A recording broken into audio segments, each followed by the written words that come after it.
What's going on? What's going on? How y'all doing, baby? Let's go. I said Trey somewhere. I don't know what's going on with Trey, but hey, welcome to First Formation. Let's get it right now. We on here, my boy Trey, and then you got myself, the GOAT, Bishop, also known as GOAT. And then we got CC, the People's Coach. Let's go in the building. Good morning on this week 5 of NFL football.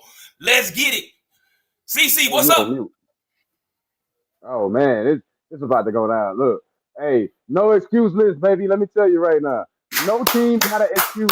After Thursday, no team got an excuse. Hey, if the 49ers can win with a practice squad, I don't want to hear no more excuses. I don't want to hear no more excuses. No more excuses. Not a practice squad. Hey man, I need Trey to remove that San Francisco stuff behind him. That traitor. Hey, CC, what did I tell you? I said, didn't I say before the game? I said, watch San Francisco fool around and win that game. Yeah. And sure enough, this dude right here in the middle, bro. He should be 1-0 right now. He should be. He should be. But that's what happens when you're not loyal. You're not loyal. When you're not loyal, that's what happened, bro. That's what happened. You sell out your team. Let's go. So I will say this. This is what I would say. Here on First Formation. Oh, look at him calm voice. Now you want to be all calm. Competition, right? Here on First Formation, we have a competition. Based off of the analysis in which we do, as we try to be as transparent as possible, my transparency this week just happened to lead me towards the fact of my squad wasn't looking too victorious on paper. We was down from our starting offense to a second, possibly third string offense going. And so I made a business decision in which I ended up on the opposite side of the business decision. I'm not going into however, Kaba, for real. No. However, Kaba, I was, as I said, and I stated, I am willing to go with San Francisco winning and me taking the L in our competition as opposed to me going with them knowing it wasn't looking too promising and me taking the L and them ended up taking winning also. You know what I'm saying? So that's what I had to go with. So it was unfortunate. I was cheering for him. I still was cheering for him. That doesn't go. Like even on fantasy, right? I'll tell you. And yeah, you don't believe that? I would give a little. I don't believe that. I don't believe that. Even fantasy, how right? you cheering for a team? How you cheering for a team, Trey? Real quick, how you cheering for a team that you picked against? That you picked the team. Cheering for? When you are, if it's about the contest, why would you cheer for them? Yeah, why would you cheer for them? Because I still want them to win. They're my squad. Because I look at it like true that. But when I look at it as all of us chose the Rams, so there's nothing gained and nothing lost for it. I'm still chilling for my squad, but when it comes down to it, we all chose the Rams. So if they lose, we all get a 0. There's nothing gained, as opposed to me looking at the situation as like, but it was something gained if you'd have picked your team. That's being loyal to your team would have been a game. If I would have picked for him, but let's be honest. Let's be honest. Y'all didn't pick against San Francisco because they're San Francisco. Y'all picked against San Francisco because they had nothing but replacement players going into this game against a Rams team that, as we was just having a conversation, did battle, took the Philadelphia Eagles, who in our power ranking is pretty high up there in the top 3, took them to where they needed 2, not 1, 2 defensive stops on special teams. Like, so when we put it in perspective, it didn't look good for the 49ers. Only starter that they had since the beginning of the season was Christian McCaffrey. Parasol, right? But Parasol out. Jennings First out. off, but Ayuk out. even with that, I got you. Even with that though, Trey, if y'all had y'all full squad, I'm still would have picked the Rams. Right, I still would have. And I would have still picked. picked And I would have picked. I would have picked San Francisco. But when looking at it, it was different. That wasn't what was in front of us. So you know what I'm saying. So that's the only reason. So it was like, okay, in our competition, I'm willing to take an L if all of us take an L. Even though I would have preferred to have been one game up, but I was like, I would take this L on the strength of it's not looking good for us. So that's the only way I reason with San Francisco. I'm not gonna knock the Steelers because they solidly proven. I mean, the defense rounding in the shape look like, well, they ain't stopping nobody, but they're getting a lot of turnovers. And they're getting a lot of sacks. What's good, Scott? What's good, Scott? What's good? So it is like I said. Like I consider someone said it to me the other day. I was at a open house talking to a counselor, and she said and told me, she's like, "You seem like a strategist." I am a strategist. I can't help it. But you know what I'm saying. In any case, we're gonna see how it's gonna end up. I like I said, I went with him, and I felt bad. You ain't feeling it, CC. You ain't just a strategist, you're a strategist. You ain't just a strategist, you're a strategist. When you go to make it up, I'm gonna be honest with you, CC, exactly. I'm gonna be honest with you, CC. For me, if it was me, this is just me, and it was my team, and I see y'all two picked against my team, I'm regardless of the fact. I'm riding with my team. I'm riding with my team. That would have been strategic. So what? That would have been strategic. That's not strategic.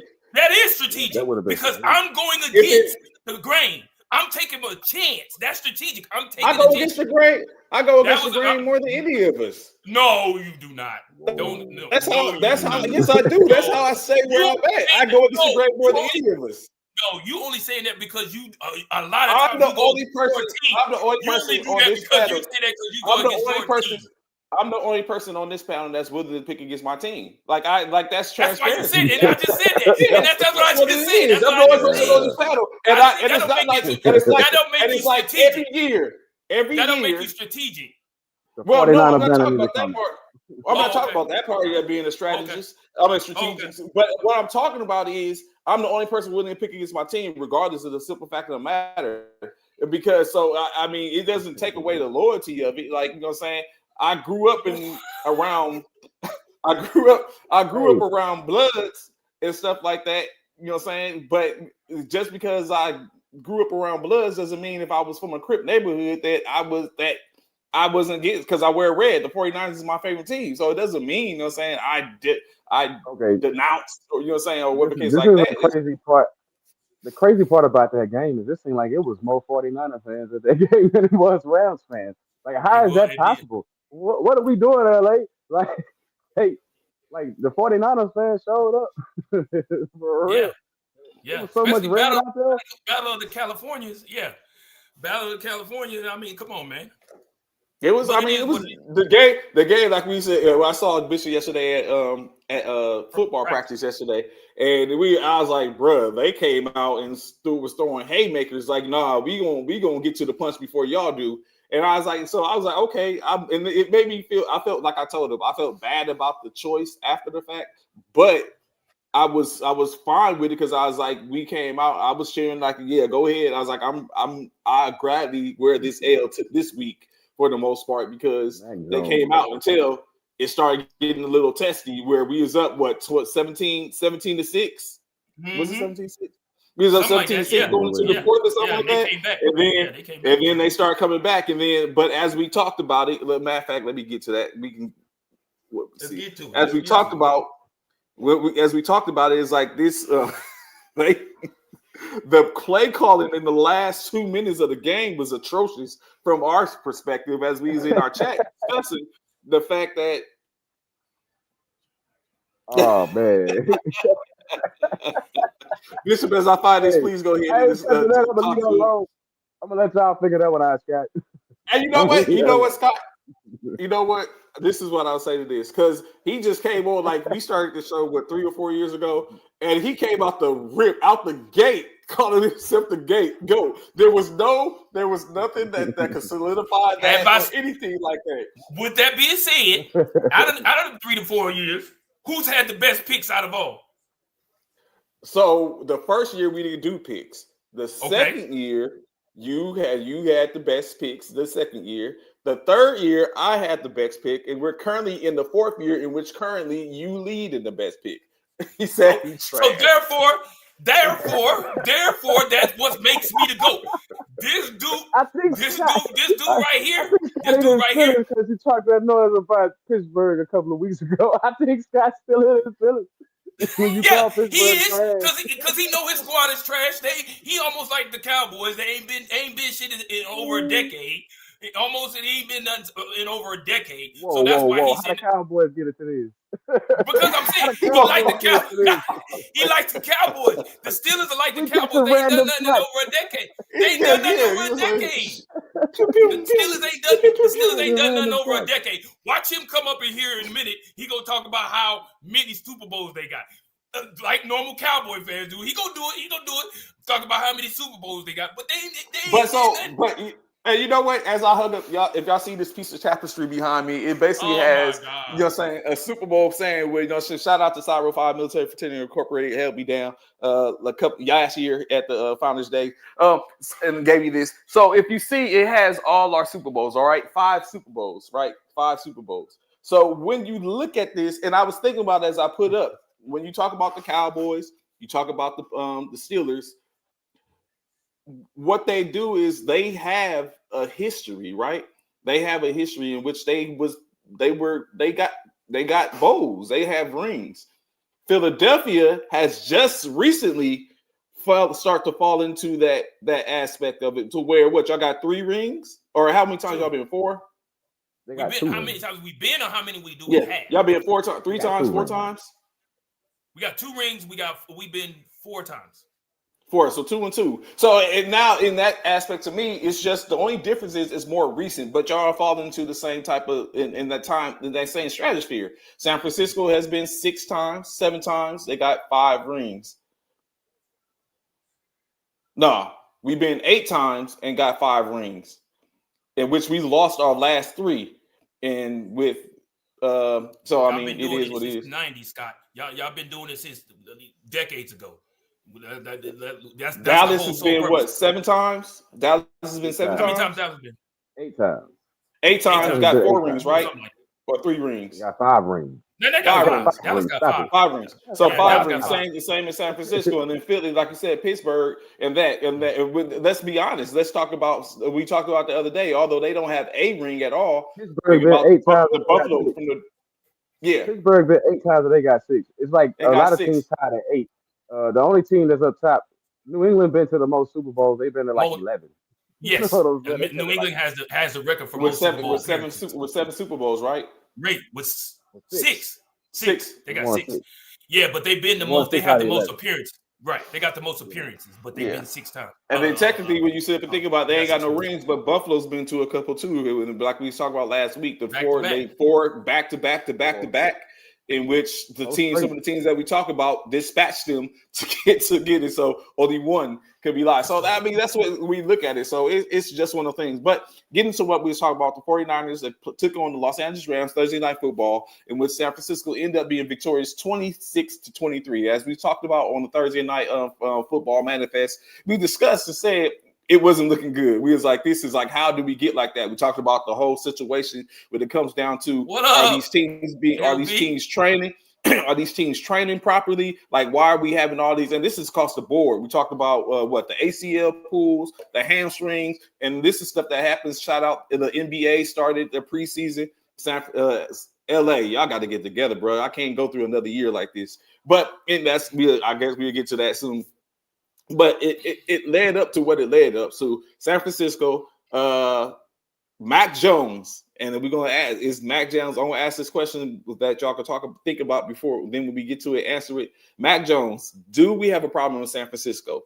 Mac Jones, 33 for 49, 342 yards, 2 touchdowns. I know what this dude is gonna say, but 2 touchdowns. I know what this dude is gonna say. Christian McCaffrey had 22 carries for 57 yards. Brian Robinson dispelled him for 5 carries for 12. Mac Jones rushed 4 times for 5 yards. Kendrick Bourne was 10 for 142 yards receiving, no touchdowns. Christian McCaffrey was 8 for 82 with a touchdown. Jake Tungus, 7 for 41 and a touchdown. Demarcus Robinson was 3 for 39. Kyle Juszczyk was 3 for 21 himself. On the flip side of that, the Rams, Matt Stafford, 30 for 47, 389 yards, 3 touchdowns, no interceptions. Kyle Williams rushed 14 times for 65 yards, no touchdown. When we thought he was about to have a touchdown and put it away, Peanut punched out from behind. We talked about that last week. Blake Karam had 1 carry for 13 yards. Davante Adams had 5 receptions for 85 yards. Puka Nacua was 10 receptions for 85 yards, 1 touchdown. Tutu Atwell had 2 receptions for 72 yards on 4 targets. However, one of his touchdowns put them in scoring position, which I'm very sure we're going to talk about that because on that drive, they failed miserably. So, gentlemen, do you think San Francisco has a problem at quarterback? No. You talking about a quarterback problem? Is that? I'm assuming that's what you're saying. I mean, it gives Brock enough time to get healthy. I tell you that, but okay. it gives Brock enough time to get healthy. He can take his time. He ain't got to rush back. I feel like San Francisco is in the same, possibly because we're talking about one game. Well, I feel like San Francisco is. Mac is 3-0 in San Francisco. Yeah, but he is 3-0. But we talking about like didn't he lose? And he's doing it without the top tiers. Top tier players. Got you. But this is my thing, right? I feel like we're going through this same look when Brock Purdy versus your boy. That's not about Jimmy Garoppolo. You know what? Jimmy Garoppolo is more about boy. No, I'm talking about Trey Lance. I'm talking about Trey Lance. Your boy, Trey Lance. When I'm talking about when it was Brock Purdy and Trey Lance, and Brock Purdy came in and was balling out, and Trey, you know what I'm saying? So I feel like San Francisco's in that same predicament. It's just like Dallas was when they had Cooper Rush. Same thing when Dak went out and Cooper Rush came in and was doing. I feel like they in that same predicament. Do you stick with Mac Jones? Who's to say? Again, we have to see. I mean, it all depends on, like I do agree with CC though. Right now is a perfect time because that gives Brock Purdy time to heal, fully heal. You know what I'm saying? Mac Jones continue to play like this, and then this also makes me wonder to question to y'all: was it Mac Jones or was it the coaching at the other teams in which he was in? Man, I can tell you right now. One being Belichick, as we talked about the top before we jumped. That part. You can see Belichick was on the downslide because this is the same Mac Jones, right? Like I don't see nothing different. I see the same Mac Jones. They said he couldn't move in the pocket. They said he couldn't do all this stuff. But why he doing it for Shanahan? Is it the organization? Is it you get to the right spot and the coach? What these coaches do to believe in these players, man.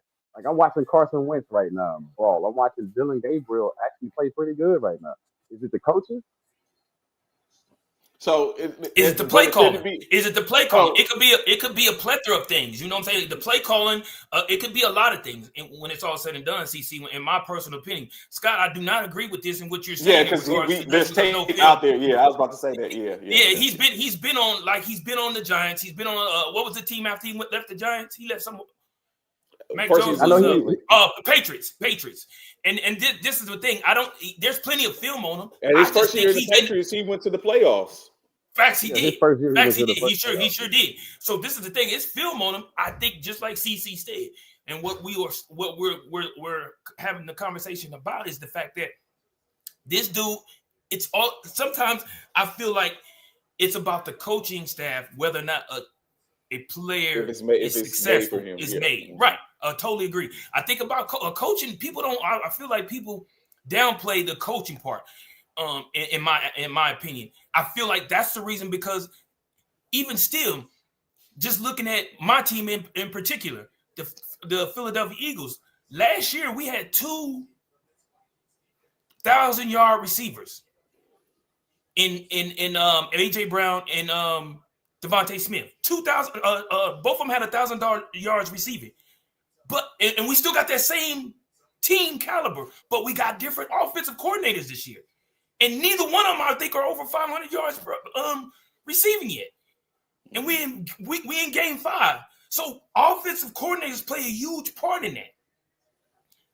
I've already said it 5 weeks into this game. I don't like our offensive coordinator at Philly. because I don't like I think he hates bad offensive play calls. In my opinion, that's just me. But I think that has a big part in why some of these quarterbacks aren't successful as they are.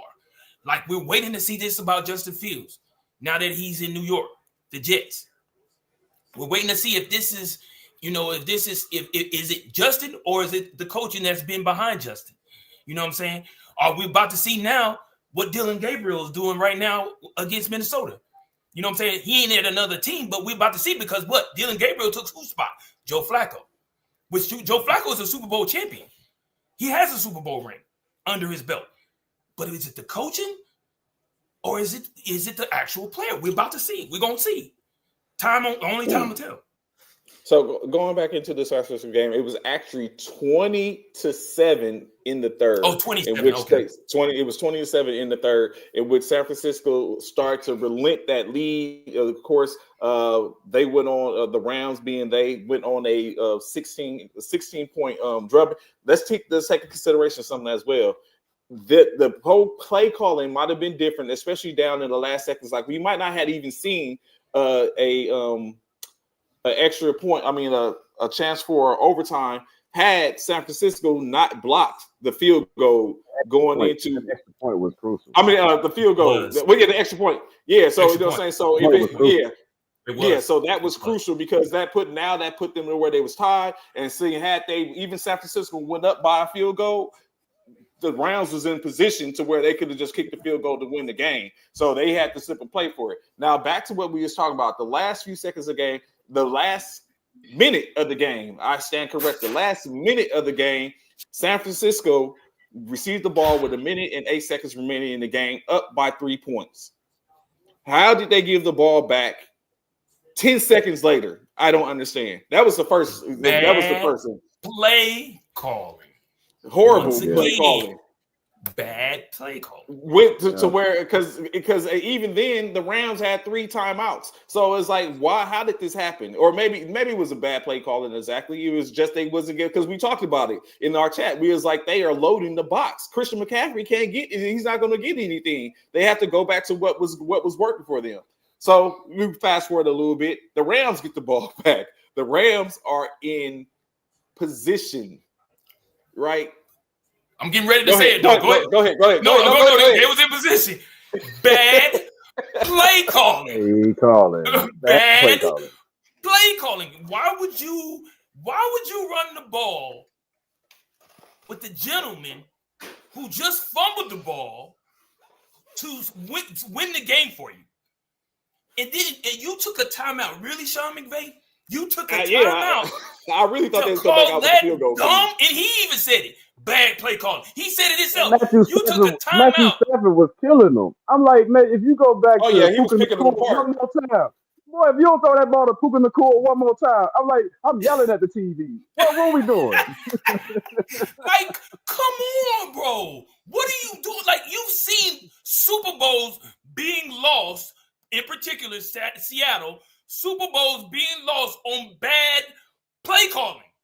Stop calling these horrible ass plays, bro. When you're looking at this play, it's 4th and 1. They're 9 times out of 10 expecting you to run the ball because you have been running the ball pretty successfully against them. They stack the box. Just because you picked the running play don't mean you can't come out of it. They showed you because they almost drew Warner off on the first initial. They called the timeout, so I'm thinking, they was just trying to they was just trying to draw him offside. So when they came out, and I was even really paying attention, and I looked up, I was like, "Yo, did they just run it?" And you see Warner got penetration, he filled the gap, and then Kyron Williams digging up, and the rest of the team just did what they needed to do. That part. So we're gonna run right into the only spot of 18 is healthy. I don't even understand your game plan. Like, I didn't understand your game plan. The strongest person on the field on the team, and you gonna run like Bosa's like, Bosa ain't there. No, why you run directly in the gap? Come on, bro. I wasn't mad at it, but I was like, are you serious? It's just, bro, I need to be a coach, bro, because I feel like they making too much money, and I can make better plays than that. Play callers than that, bro. Like, seriously, bro. I mean, it's tough to make a call in that. But man, come on. Like I said, Matthew Stafford was cooking. If you don't look for Puka Nacua, bro. you don't look for your best players in those situations. I don't understand what you're doing. Like that's their whole position, bro. To look for the playmakers. The playmakers. Go to your playmaker. You don't have to do nothing straight over the top. And the bad thing is, this is my thing. I think this is the worst part about it. Fellas. It was 4th down, 4th and 1. But they could have kicked the field goal and tied it and went into overtime again. Yeah, just so your bad play calling. It would have ended up a tie. It would have ended up a tie. So your bad play call for the win, just bad call. It's just a bad call. Just a bad call. Now, is a tie better than a loss? Yeah. It's some would look at it like that. Yeah, some would look at it like that because it could come back to home because when it comes to it's like a stepchild. It's like a look like the 49ers gonna run away with the division. It's like you don't let them run away with the division with that bad play calling. Because we're undefeated in the division 3-0. Right. When it comes down to it at the end, it's gonna be like, okay, who won out of the matchups? So that's why it's a bad play call. Not to kick the field goal. But that could have also gone into why he did the play call. Like, I don't want to tie. I just want to get out of here. So in this case, would y'all had kicked the field goal? Is that the fair assumption? You would kick the field goal? It was 3 minutes and 41 seconds left. So I think I would have kicked the field goal just because put the pressure on Mac Jones. Hold on, CC. Would you have kicked the field goal if that was your team though? Are we talking about the Cowboys? Or are we talking about are we talking about the Rams? Because if we're talking about our particular team, no, I'm not kicking the field goal. I'm going for the win. Y'all got the tush push unstoppable. Y'all got the tush push. So that's what I'm saying. That's what I'm saying. If it's my team, I'm not. If it's my team, I'm going for it. Yeah, if it's my team, I'm definitely going for it. Yeah, if it's my team, I'm definitely going for it. In which, if I'm not mistaken, I've seen the Rams run the tush push too. I'm almost certain I've seen them run the tush push. It might have, but you got to think, one, Stafford has a bad back, so I don't think they want to tush push with him in that aspect. But Kyron, and then taking consideration, Kyron had just fumbled the ball.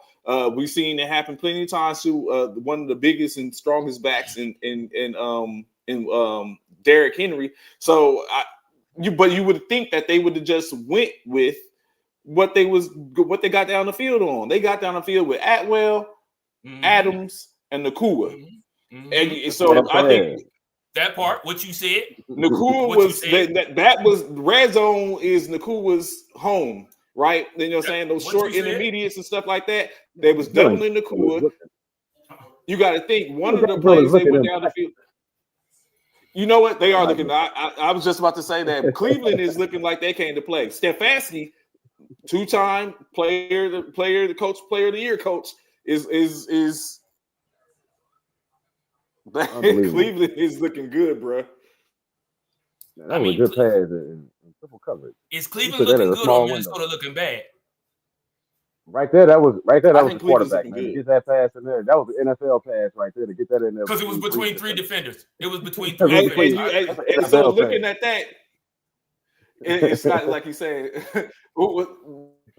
It's looking like Dylan Gabriel. We're not gonna talk about Dylan real quick. Dylan Gabriel. Dylan Gabriel. I might be going with them today. When we make our picks later, I might be going with the Panthers today against Miami. Hold on, CC. Hold on, CC. Real quick. Wait, no. Rodney Jordan. Yeah, thank you, because he's a Commanders fan. Commanders fan. What? Boy, if you don't stop, that's where we at with it. If you don't stop, you're a Commanders fan, dude. He tried. You pull a 1980s colors move where you sit up and came out in the Commander's gear, but when we pulled up your clothes, you really had on Panthers gear. That's what we talking about. He said I had this jump ship, bro. He's a Commanders fan, bro. I see this show is for the traders. I mean, it's just what it is. He's a Commanders for those that ain't loyal.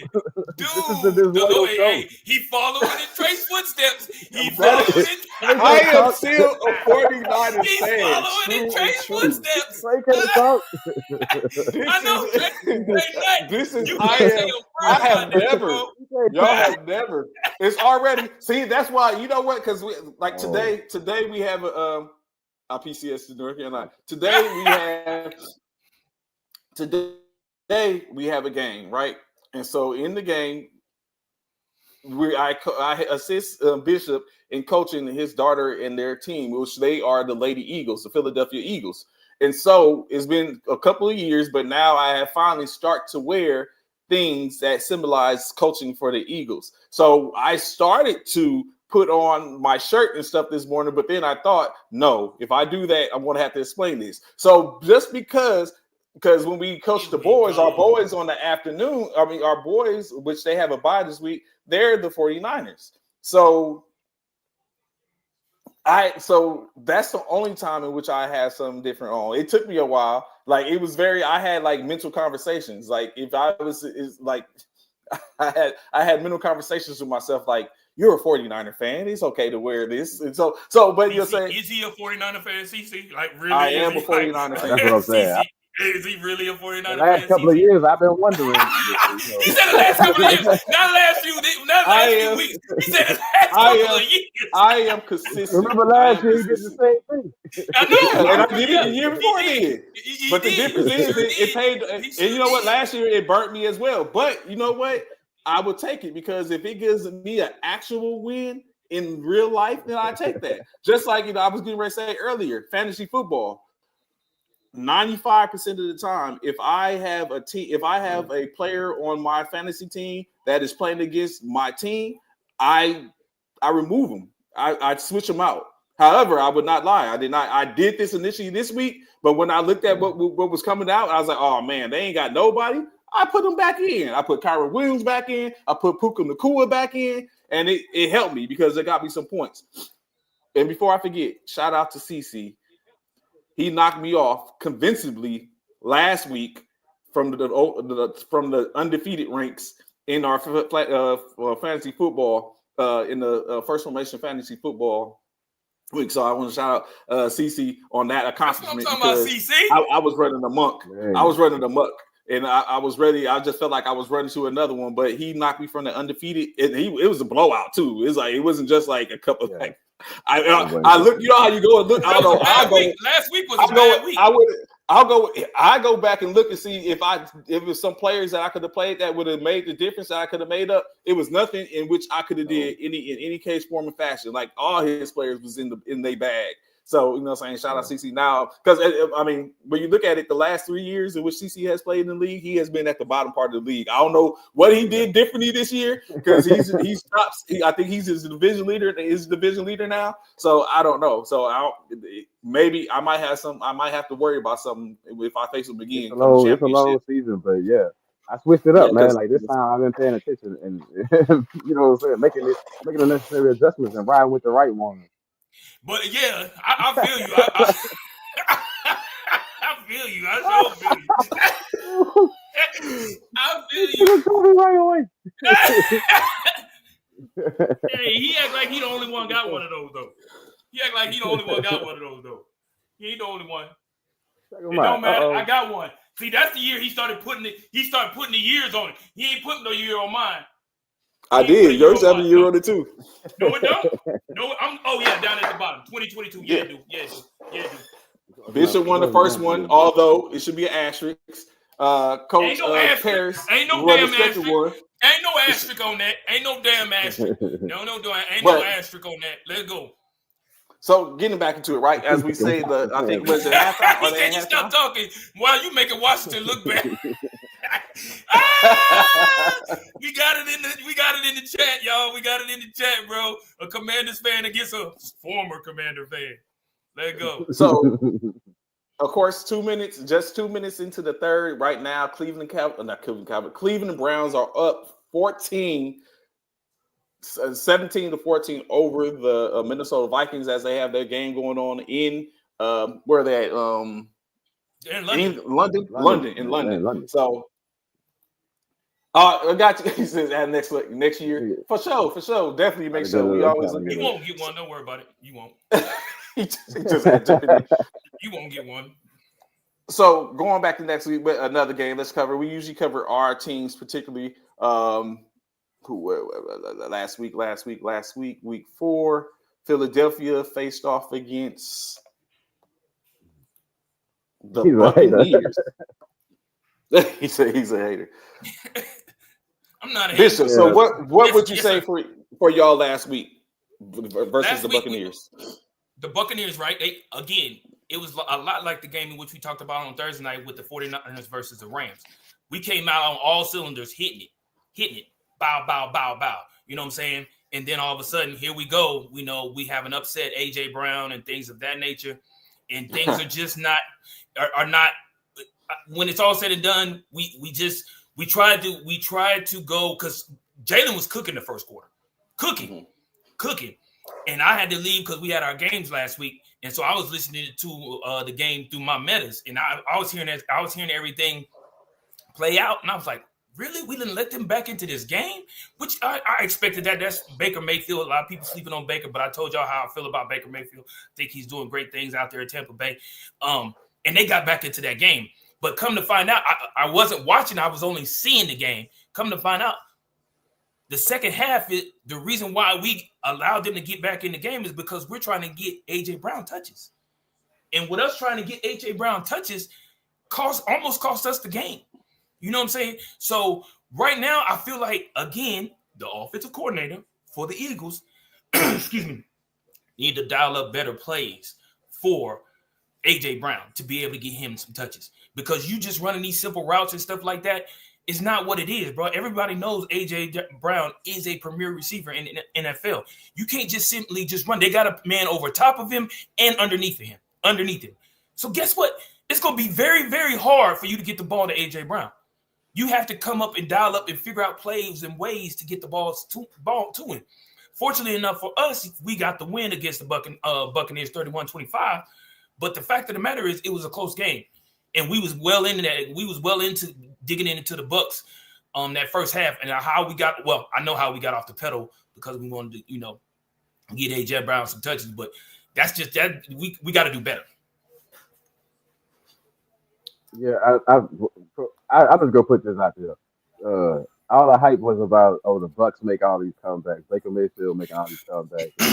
but you see against a tougher team, like I said, he was doing it against teams that was 1-8. So as soon as you play a tougher team, you almost got blew off the field, and you had to make a comeback. The desperation.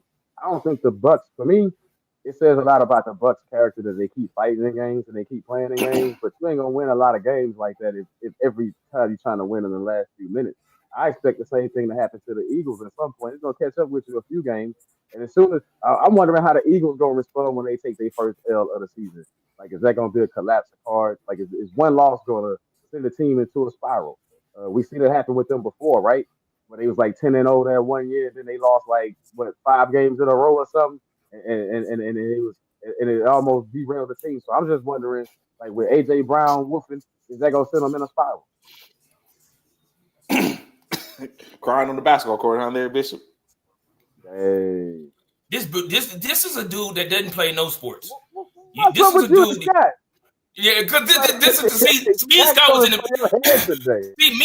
in the military, and the thing together. And the thing about Scott, he was that kid that was in high school that never played any sports. He wasn't good at anything.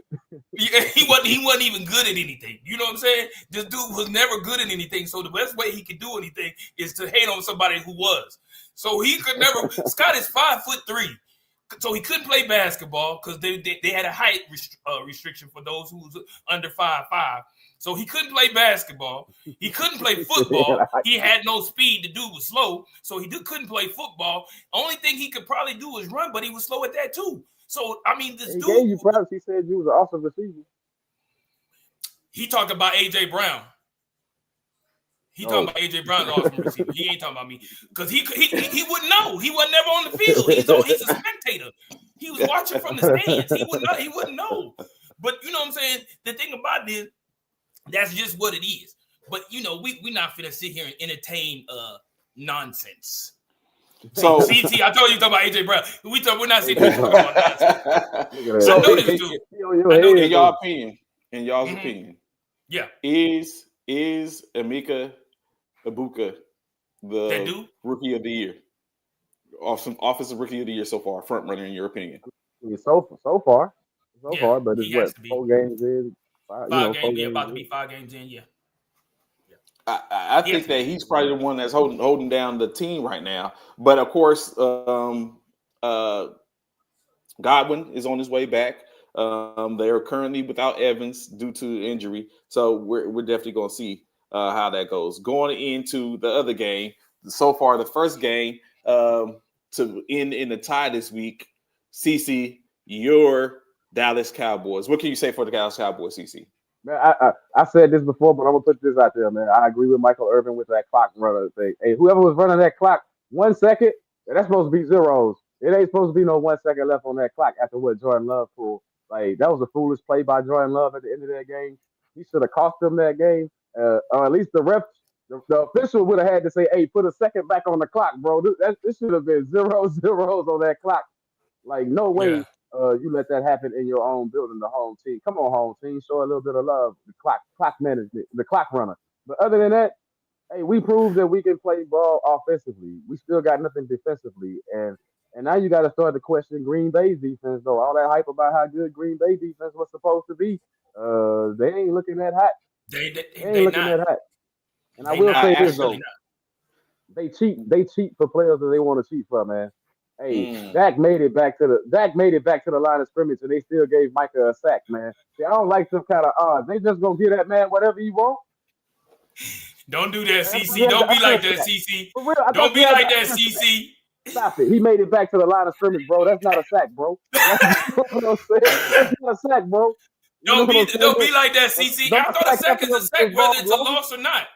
I No, thought a I sack think is a sack, right? you lose yardage. We just saw Myles Garrett tackle Carson Wentz in this game, and he hit him behind the line, but the ball fell forward over the line. That's not a sack. That's a 1 yard gain. It's like, yo, he got back to the line of scrimmage, bro. That's not a sack. You know what I'm saying? That's what I'm saying. I thought he was past the line of scrimmage. They gave him a sack. You know what I'm saying? I thought he gained some You inches knew or that was something, gonna but they happen with gave Micah Micah. a sack. Yeah, you knew they was gonna get that to Micah, bro. You knew that. Don't play In y'all's with it. You knew they was opinion, gonna get that to Micah. after the head-to-head comparison, I know it's a little early, like we on week 5. Who so far do you think has won that trade? The Dallas Cowboys or the Green Bay Packers, especially after they head-to-head?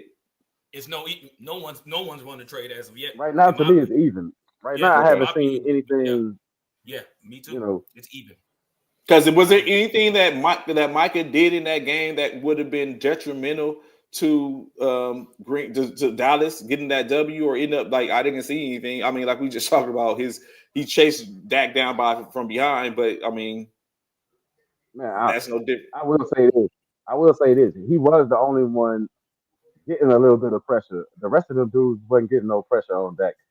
He came the closest to really putting an impact on Dak. Having an impact as far as pressure wise. I think they said he had like 7 pressures or something in the game. 7 out of the Green Bay 10 pressures in the game. He had 7 of them. Something like that. So he does have an impact on the game. I'm not gonna take that away from him, but wasn't no darn sack though. I'm still standing by that. That wasn't a sack. So as we take a pause, as we look at these stats right quick, what do y'all think about the whole conversation? I know, Bishop, you're going to be big on this because you be like, during practice, this is one of your biggest things. What do y'all think about the fact of them saying that the field in New York is somewhat to blame for Neighbors and his injury this past week? How they blaming the field? Well, you talking about the turf itself? The turf, yeah, because it's not turf. Did they? I don't think they have turf. I think are they in grass in Rutherford? I mean, is it turf? It's turf, right? Turf, right? I think it's turf. Like Stadium. I think it's turf. Yes, turf. Yes. Turf. So in my opinion, right? They've been talking about this for years, and a lot of players have been wanting for these stadiums to get rid of turf, because of course we all know about what turf toe. Mm-hmm. Everybody's been talking about getting rid of these turf fields. So to answer your question, excuse me, do we blame it on the field? I can't say that because everybody play on the same field. So you can't blame a field for something that everybody play on. Nobody's at an advantage or a disadvantage. Everybody's playing on the exact same field. Now maybe you might be able to blame it on maybe the type of footing in which you're using, the type of cleats, maybe. That could play a factor, but you can't blame it on the field because there's no fair advantage or disadvantage for either team because everybody's playing on the same field, in my opinion. They say there's been a lot of injuries on that field. That's why they've been blaming the field. Like I said, even Odell Beckham spoke up and said he'd been saying like when he played in New York, he was saying they needed to replace that field. When he played for the Giants or whatever, he was like they needed to replace that field. He's been one of the biggest spokesmen about that field. We heard some other players throughout the years say stuff about the field. I even seen a little clip where Michael Strahan was saying that that's a rough field. That's a rough field to play on. But I haven't heard anybody like Eli Manning say anything about the turf. You know what I mean? But I've heard other players speak out about the turf. Those that at the skill positions at least. And then, like Anthony said right here, they won't change it to change turf because it's cheap. It's cheaper to maintain turf than it is grass. Turf, you ain't got to cut it. You ain't got all you got to make sure the lines and stuff is all good. That grass, you got to cut that grass. You got to cut that grass, and then the thing about grass. It's a little. And then the thing about grass, you got to pick up the and then the thing about grass, you got to worry about people with allergies. Anybody on any of the team that's got an allergy, or whatever, however, you got to worry about that. So grass is just a lot to maintain, in my opinion. So I just think they're not going, like Anthony said, they're not going to change it because it's cheaper to just, you ain't never got to cut it. It's not hard to maintain turf. So I think the show, right, is starting to be a little Simpson-esque, right? Because just last week, or it was Thursday, we was talking about Mark Sanchez. But every time we bring up Mark Sanchez, this guy to my right calls him butt fumble. To my right, y'all's right, my left, they call him butt fumble Sanchez. Now what do we call him? We call him, saying shake a dank Sanchez. What do we do? As we know, he got stabbed up, man. I'm like, wow. Yeah, that's horrible. The stabbing, saying, of course, as he's recovering, but not just that, he's also due to go to jail because he's facing 3 misdemeanors on the fact of during this in correlation to the stabbing, as he is being charged with battery with injury, public intoxication, and unlawful entry of a vehicle down in Marion County, which prosecutors are saying. So, of course, it sounds like that alcohol was a part of the situation. And now, of course, and so what's interesting, right, is always these things that happen are things that happen to everyday people, right? I'm very sure across the United States, Mark Sanchez was the only person I know for a fact because I work in the ICU, and every time I go to work on a Monday, there's even a gunshot victim, a stabbing victim, or a fall that is in our ICU. So when you put that into a perspective, it happens all across the world, one way, form, or fashion or another. However, due to the fact of Mark Sanchez is someone that is known, notoriety, 8 years in the NFL. His first 2 years, he took the New York Jets to back-to-back in the AFC championships. So we know Mark Sanchez, quarterback the USC Trojans. We know some Mark Sanchez. Butt fumble Sanchez. We know Mark Sanchez. Even though this guy definitely not trash. He's better than any of this guard. Yeah. Don't do that. What you won't do? Don't do that. Don't do that. He's better than the majority of the Oklahoma Sooner quarterbacks. No, he's not. Who is he better than? He is. The ones that graduate. The only one that I will say he's not better than. Who's he better than the point? And Jalen Hurts legitimately he's not better than Baker Mayfield either. He's not better than Mayfield. His NFL career is better than his NFL career is better than Mayfield's. No, he's not. Or Kyler Murray. No, he's not. CC. No, he's not. Do you feel like Sanchez? Mark Sanchez's NFL career. Wow, man. Come on, man. AFC Championship games. I've yet to see Kyler win a playoff game. So I'm not going to even put Kyler Murray in the discussion. I've yet to see him make his team better at anything. Baker Mayfield though is on the upswing though. Like Baker Mayfield, he might get there. Baker Mayfield time might be coming, but right now, who had the better? It only hurts. Mark Sanchez had the better Yeah, career. the only Hurts the had only a better Oklahoma quarterback right now that's better than Mark Sanchez is Jalen Hurts. And again, as we talked about, the other day, is he's technically he was a Alabama transfer. So Speaking of we that, have it. Garbage is Arch Manning, man. I mean, my Longhorns are suffering because of this guy. When they gonna give him the hook? I mean, I thought Arch Manning was gonna be that guy, and I thought he would have won a national championship last year if they'd have played him more in that game, in that semifinal game. But right now, you can't give it, man. It's like, come on, man. Like Arch Manning is not that dude. Like then I said, hey, he the son of the only Manning that didn't play football, so it makes sense.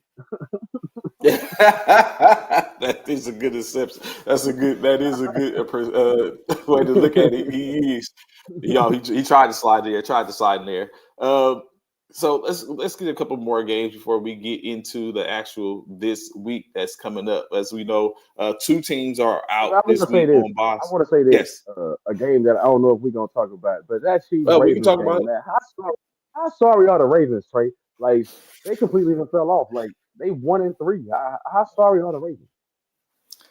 And then, not to mention that 1-3 plus they're going to be playing this week without Lamar Jackson, I believe. So Lamar Jackson. I heard they missing like 8 or 9 of their Pro Bowlers this week going against the Texans. Hey, but I'm still not gonna count through my Jolie after what I seen Thursday night. Like, no excuses. No team got any excuses. On the no excuse list is every team now, people. Listen to me and listen to me good. If the 49ers can line up and win with Mac Jones and the practice squad, your team can beat anybody on any given day. I don't care who hurt, who limping, who got what. Hey, remember that time Mac Jones lined up with the practice squad and beat McVay It and beat beat a the healthy McVay and beat a healthy and Ram? healthy offense. Yeah. So last week, like he's talking about, the Baltimore Ravens faced off against the Kansas City Chiefs, in which they were able to get dispatched handily, 37-20, in a game in which Lamar Jackson 14 for 20, 147 yards, 1 touchdown, 1 interception. Cooper Rush came in and spelled them, went 9 for 13 with 52 yards. Lamar Jackson was sacked 3 times in that for a loss of 5 yards.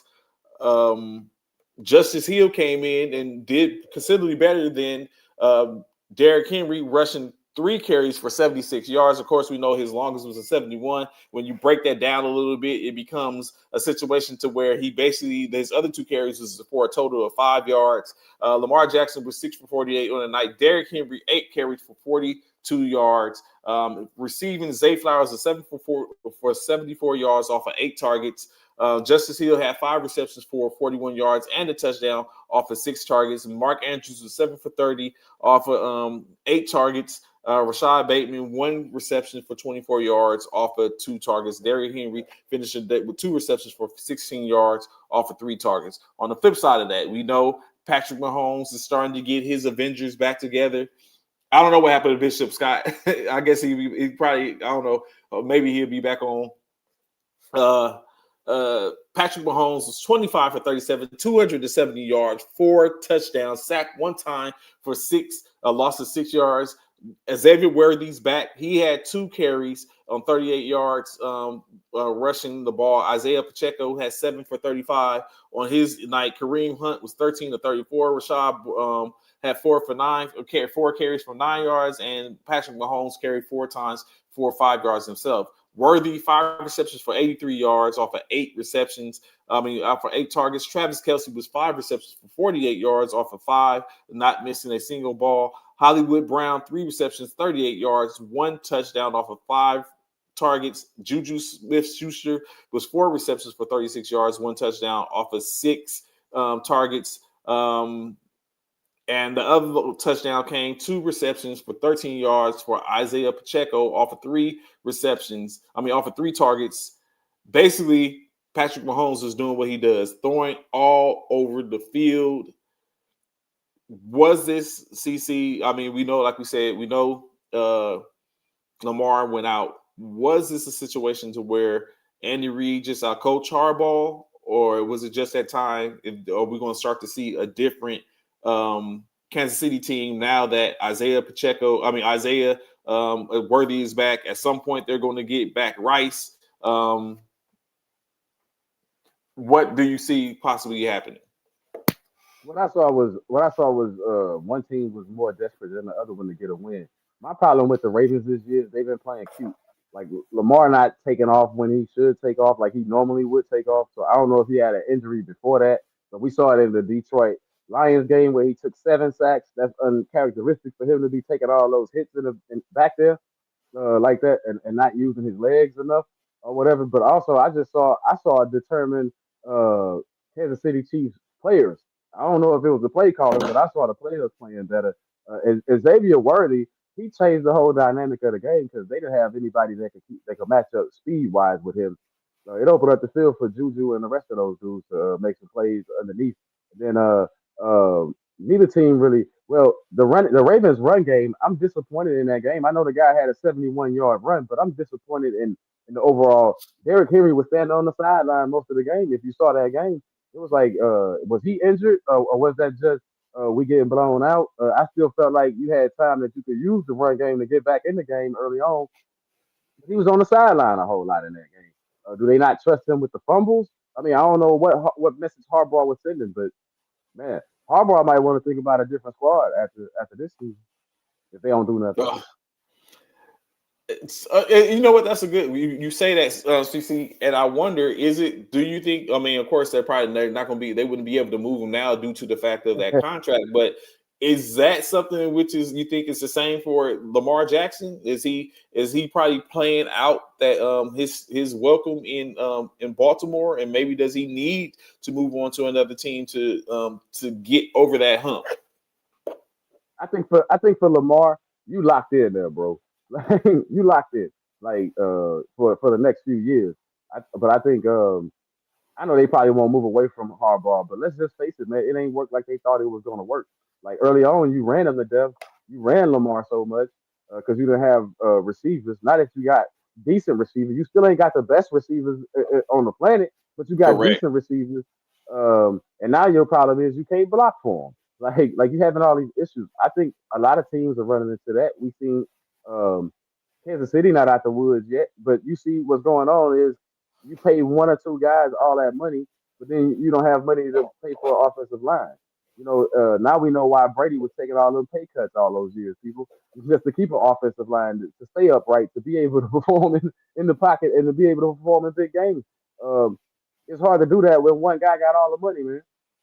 Like, you know, like if you ain't got the money to pay for all pro linemen, you're not gonna get all pro lineman results. They need to take the trash out and start playing football. Yeah. Next, you talking about the trash in their mouth and stuff, but man, what I'm gonna look at is, like I said, for me, they too cute. I'm watching Justin Jefferson, man, with all these chains on his neck out there playing. Like the game's different. I remember when they couldn't do that. Remember when years ago, Odell Beckham got crucified for the watch, for wearing the watch in the game. Now these dudes, they got on so much jewelry and stuff in the games, man. Now you know what? You know what's listen. Remember the days that Talib?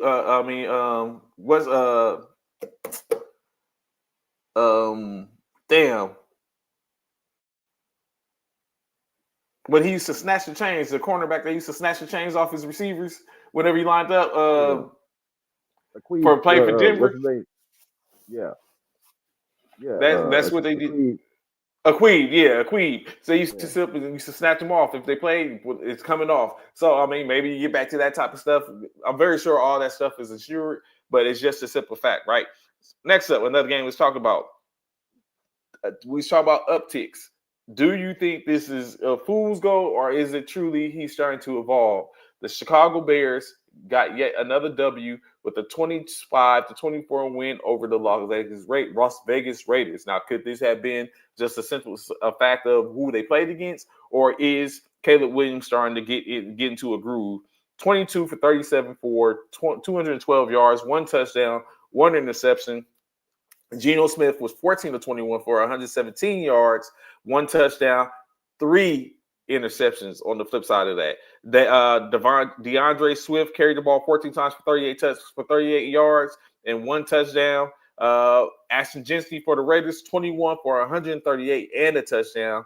In which we're going to talk about that in a second. Rasheed Mossert was 4 carries for 62 yards. Geno Smith carried the ball 4 times for 31 yards. When you go back to you look at the Raiders and their receiving core, Brock Bowers had 5 receptions for 46 yards, although he is ailing. It was ailing in that game, and even to the point to where he's out today, so he won't be playing for Las Vegas today. Jacoby Myers with 4 receptions for 30 yards off 7 targets. Ashton Jeanty was 2 for 17 off of 2 with 2 touchdowns off of 2 targets. Trey Tucker was 2 for 13 off of 2 targets. Rome Odunze for the Chicago Bears had 4 receptions for 69 yards and a touchdown.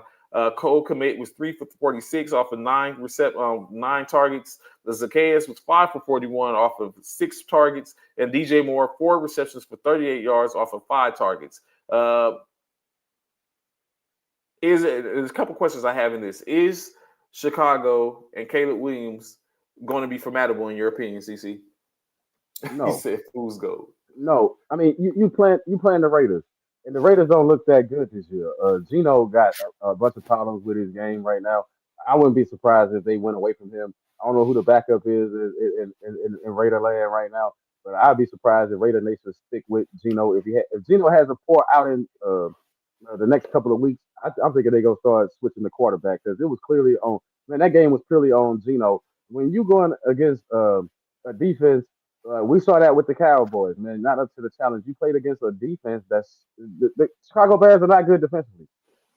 Everybody been bottling. Case in point is everybody been bottling Ashton Jeanty up. He got his first 100-yard game of his career against that Bears defense. So, and then you miss a field goal. The special teams is hurting. It's either helping teams or it's hurting teams right now. Like I just saw Minnesota Vikings miss the field goal in this game right now. That could have tied it up. The Raiders, they played for the field goal in the end to win the game. Same thing that the Rams did against the Eagles. I think you got to try to score touchdowns in memorable moments or at least get to the field goal as close as possible. The problem with these long kicks is they look good when they going in, people, but the longer kicks are easier to block because you got a low trajectory. That's why you're seeing so many of those 50-something yarders blocked. Like, it's cool that a kid can kick 60 yards, but do I really want to risk my game on a 60-yard field goal? Or a 55-yarder. Like, you got to do better than that if you're the Raiders. But hats off to the Bears for getting 2 wins. Ben Johnson got 2 wins in a row. So, looking at this, right, what do you think about DJ Moore? Is DJ Moore, is he who he's showing to be? Like, all this hoopla has been, okay, bringing DJ Moore, paying DJ Moore his money. DJ Moore has not showed up really. Do you think that is on the coaches and the ability to get him the ball, or is it on DJ Moore not being able to get himself open to get the ball? Look, the guy played in Carolina. His ceiling was high because he came from Carolina. But he showed you why he was in Carolina. You know what I'm saying? Like, I mean, for real, like, I tried to tell y'all a couple of years ago, DJ Moore wasn't that guy. Y'all was saying that he was this, that, or whatever. Right here on this show, y'all was saying that, oh, he's going to help out. What was the other guy's name? It was Allen at the time. I was like, y'all said he's going to help out Justin Fields and all this other stuff, man. But come on, man. Stop it. Like, DJ Moore is right what DJ Moore is. Now, he going to have some bright spots and he going to have some good moments because it's the NFL. They all got skills. But the thing is, as being that guy, you got to find you a real number one, a true number one guy. Odunze is a pretty good, like they got some weapons there. You got weapons, but DJ Moore is a good complementary piece. He's not that guy that y'all wanted him to be or whatever. I know that y'all don't talk about him no more. Like, you know what I'm saying? It's humbling. That the NFL is humbling. You get a second crack at the apple and you still that same guy, in Carolina. So, hey, that says a lot. That's on the player. That's not on. You see, Ben Johnson runs a good offense. He can run offense. Sean, as Bishop, you just coming back in, I was asking him the question: is DJ Moore? We don't hear much about DJ Moore. We hear more about Rome Odunze than we do about DJ Moore. Do you think that's on the coaches, or do you think it's DJ Moore is just the inability to get open, or is it that they're bracketing him and they're locking him down to where a Roman Duze isn't getting those looks and he's able to take advantage of it?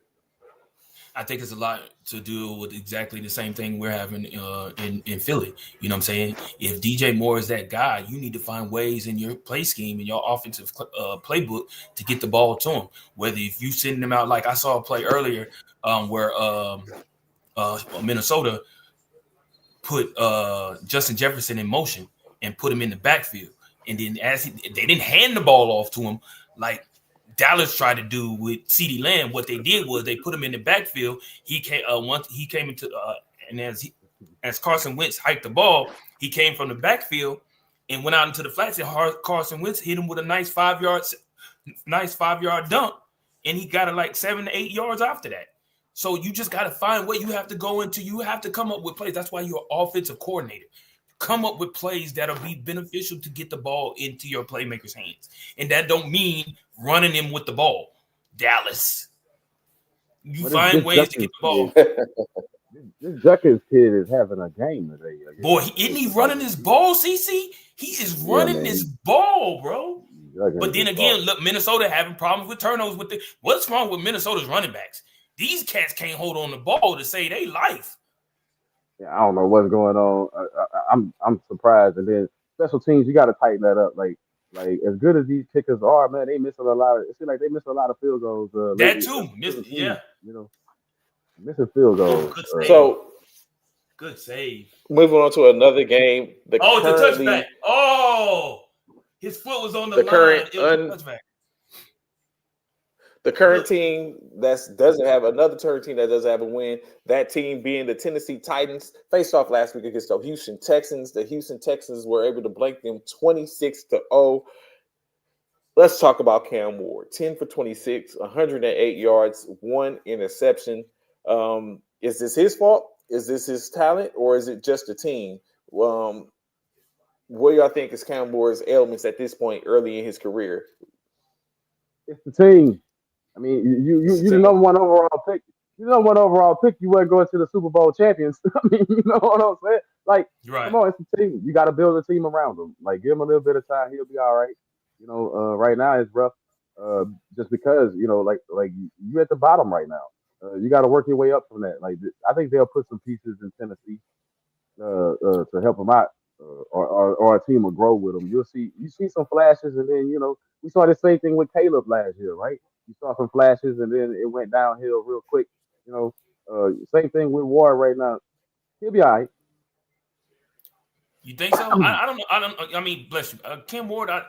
Yeah, it's definitely the Tennessee Titans. Like they don't have a running game. They really don't have a whole lot of anything out there at Tennessee. So when they got rid of Derrick Henry and allowed him to go somewhere else, it's just that's the bad thing about being number one overall as coming out of college. Because you go into a trash team, and it's almost an Achilles heel type situation, because you could be good, however, depending on who the coaches is, who your offensive line is, what team you go to, is going to depict on how well you play that season. Because don't get me wrong, we've seen number ones come into the NFL. I was gonna say, when was the last number one? You said in B RG. We saw the RG3s, we saw the Lamar Jacksons. We what I'm saying? We saw the Kyler Murrays. These people that went, no. The who? The who'd you say? Who'd you name? The Caleb who? Caleb who? Williams. No. Man, if you don't stop putting Caleb Williams in. No, he's a number one, but I'm talking about teams that drafted a number one and they came out and played like a number one. Yeah, Caleb isn't on that. He didn't do that his first year. Yeah. But anywho, he didn't. But Caleb is doing it now. Correct. He's looking like a number one. Yeah, he's showing progression. I will say that. Let me ask y'all this. I'm gonna keep it a buck. Let me ask y'all this. What's the difference? Because Caleb really didn't have bad numbers last year when you look at it overall. Like, he played. He just wasn't winning. He just fell off, right? He just was, Right. and He they just wasn't started off winning. 5-2 or whatever, and then they lost like 10 games in a row or something. Like they went on a slide. But what I'm saying is, if you put his numbers up, they was the same as Aaron Rodgers. You know what I'm saying? He had the same numbers as Aaron Rodgers and almost the same record as Aaron Rodgers too. You know what I'm saying? And where Aaron Rodgers end up. And where He's in Aaron Rodgers Pittsburgh end now. up. I mean, He's in Another Pittsburgh. team. He's in Yeah, he with Pittsburgh another now. team. So I mean, but again, this is your first round. This is your first draft pick, your first round pick. So you gotta like you're expecting so much. And unlike, I don't know if y'all remember, CC, I know you probably do, and I'm sure you do, Trey. Remember back in the day when the first round pick, how thank you. Okay, so you know exactly where I'm going. You know exactly where I'm going. They sat. They wasn't never put out there to the Wolves as a first round pick. They was sitting behind the current starter and learning. That now is no longer existed. That does not exist now in today's NFL. If they pick you number one, they're putting you into the fire, bro. Well, I think it's who you sit behind, though, right? Fire. I think it's who you sit behind, though, right? Because look, last year I felt like the Patriots held back their own team by not starting Drake May off the rip. If you go start Jacoby Brissett, man, like no knock against Jacoby Brissett, but what am I gonna learn from a guy who has a losing record as a quarterback? He don't know how to win. How am I learn how to win from a guy that ain't never won? If I'm coming from an institution, like I came from an institution where we never won either, right? I mean, I think that has a lot to do with it. You came from North Carolina; they not big time, they not winning a whole lot of stuff. And then you're gonna go sit behind Jacoby Brissett, who doesn't have a winning record. What am I learning?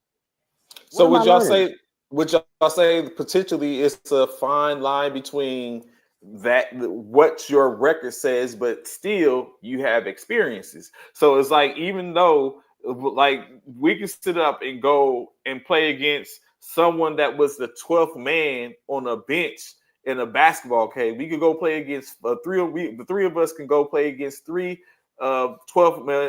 man on a basketball game, and we can be above average, but chances are our experience is not being in the league is not going to match up against their experience being in the league, because they were 12 men on the basketball. They was 1 to 450 when we ain't touched the NBA court except for the Court of Dreams promotions. So I think so. Would you say that potentially could be the same thing when it comes down to those NFL players when the quarterback sitting behind? Like I get what you're saying, because it's like in-state, they brung in, although we talked about the fact of Flacco is a NFL quarterback, a Super Bowl winning quarterback. However, he won his Super Bowl in 2012. That was 13 years ago. Yeah, he 18 years deep in the game, right? Like correct, and that's what I'm saying. So you know what I'm saying, but it's still, it's like, but they brought him in. It's like, so how much can I learn from, and which it brings back the experience. So maybe is it experience, or I mean, it's just coming down to, like you're saying, some of it is like these players are being put behind other players that ain't got no experience at the end of it. There's only usually one in which they say, let's bring in, but okay, Ponder, like, okay, sit behind Ponder. Ponder was winning at one point in Cincinnati, but then it got to a point to where he wasn't when he became a journeyman. What does it get to sit behind him? Nose or any of those? Look at this year right now. Like, what good did it do the Giants to go 0-3 with Russell Wilson and have Jackson Dart sit, only to go to Jackson Dart? And then the guy didn't even play good. Jackson Dart didn't even play good last week. That's a game we didn't talk about, but he didn't even play good as far as throwing the ball. It's just the fact that he could run the ball. Just the fact that he could use his legs, which is what Russell Wilson can't do at this point in his career, that made the difference and helped them win that game. It's like, yo, you got to let him use his instincts. I feel like you hold him back when you're on a sorry team already. Like, you might as well put him out there and let him get used to, because it just might surprise people and you just might win some games. And that guy you're talking about, Scott, is Jamarcus Russell. Jamarcus Russell. But that was on, some of that was on, you know what? I watched Jamarcus Russell on The Pivot, in which he changed some of the narrative about him, what he said they tried to say about him. But do y'all still think, even for those that watch, do you still think that some of that was legitimately on Jamarcus Russell and it wasn't all about the organization? Some of that fell upon him as well, right? It was on him. You can't put all ownership. Go ahead. Hey, that line about the film. Come on, man. I gave you a tape. Back in the day, I gave you a tape that said, "Did you?" Nothing was on the tape, bro. You should have said, "Oh, wasn't nothing on the tape." If you really looked at it, you ain't even look. You ain't even pop it in to look at it. That's on you, bro. You make yourself look silly when you do stuff like that. You know. Exactly, and you got and you got to put some of the ownership on yourself. Jamarcus Russell got to own up to it, man. When it's all said and done, it's got to own up. You can't put everything. Or like the same thing they said about your boy in Arizona. They was like Kyler Murray. When Call of Duty come out, see like Battlefield 6 is about to come out. Those are the same type of games. When those come out, they was like Kyler Murray is a different type. It's a different type of player. You know, I heard this on the radio show. I heard this on the radio show this past week, asking questions about Kyler Murray, like how committed he is to football. Like, does he really love the game, or is he just playing to collect a check? And I don't know, man. I think he could have went play baseball if he just wanted a check. He had baseball first. Yeah, he had baseball. He had a contract first for baseball. Yeah, he could have just went there and did that. So I think Kyler Murray just was put, like, the expectations was high, and he had that season where they did make the playoffs. Where they did make the playoffs, and then he's been hurt since then. I think the injuries play a part in it. And then, like I said, man, like the coaching that you have, when you have coaches coaching down to you, this is why Bill Belichick is not successful right now, people. He's notoriously known for coaching hard and harsh. You got to adapt to the culture, or you get left behind. The culture of players now, they're not responding to being talked down to. You got to coach up. When Kyler Murray gets that coach that can coach him up, like the McVays and the Shanahans, the ones that's doing it right now, the coaches that's really doing it right now, they coach up. They're not coaching down. They're not bashing the players. You know what I mean? They coaching up. And so that's making a difference with the players now, the coach up thing. So 2 more games to talk about real quick before we actually get into our picks as we get into the 30-minute mark. One of the games, the one that we just talked about, although what we talked about in New York did give the Los Angeles Chargers the first loss of the season as they took care of them 21-18. Jackson Dart 13 for 20, 101 yards, 1 touchdown, 5 sacks for 24, loss of 25 yards. Justin Herbert was 23 of 41 for 203, 1 touchdown, and 2 interceptions. Omarion Hampton carried the ball 12 times for 128 yards and 1 touchdown. Cam Scatterboo, a thumper, 25 carries, 79 yards. Jackson Dart rushed 10 times for 54 yards and a touchdown. Quentin Johnson, 8 receptions for 98 yards and 1 lone touchdown for Herbert off of 13 carries. Darius Slayton, now that Neighbors is gone, 3 receptions, 44 yards off of 4, and he led. Neighbors went out early, in which he had 3 targets, 2 receptions for 20 yards. Does it get harder for New York? Oh, no, let me ask this question. If you guys are in New York and you see what you have in Dart and Scatterboo, are you in Neighbors when he comes back next year?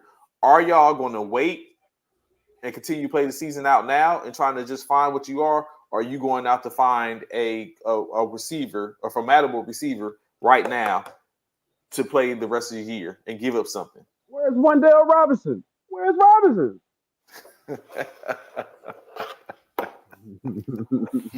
Wendell had 3 receptions on 5. Robinson had 3 receptions on 5 targets for 14 yards in that game. Every team in the Dallas Cowboys secondary is it. I'm just saying, where Wan'Dale Robinson at? You should already have that guy, right? No, I'm just playing. But yeah, to answer your question, Trey, I would go get a guy right now to help further keep developing this Jackson Dart, like, you know, so he can get more comfortable and throw more passes, you know, downfield. I mean, 13 completions for 101. That's more like intermediate routes. Nothing long, nothing down the field, nothing stretching the field. But at the same token with that, CC, I feel like that they're doing that to build his confidence. Like this week, Jackson is going up against the Saints. This is steady. He's going up against New Orleans, so that's a team in which he can continuously build up his confidence. And you hit him. Everybody knows when you got a so-called rookie quarterback.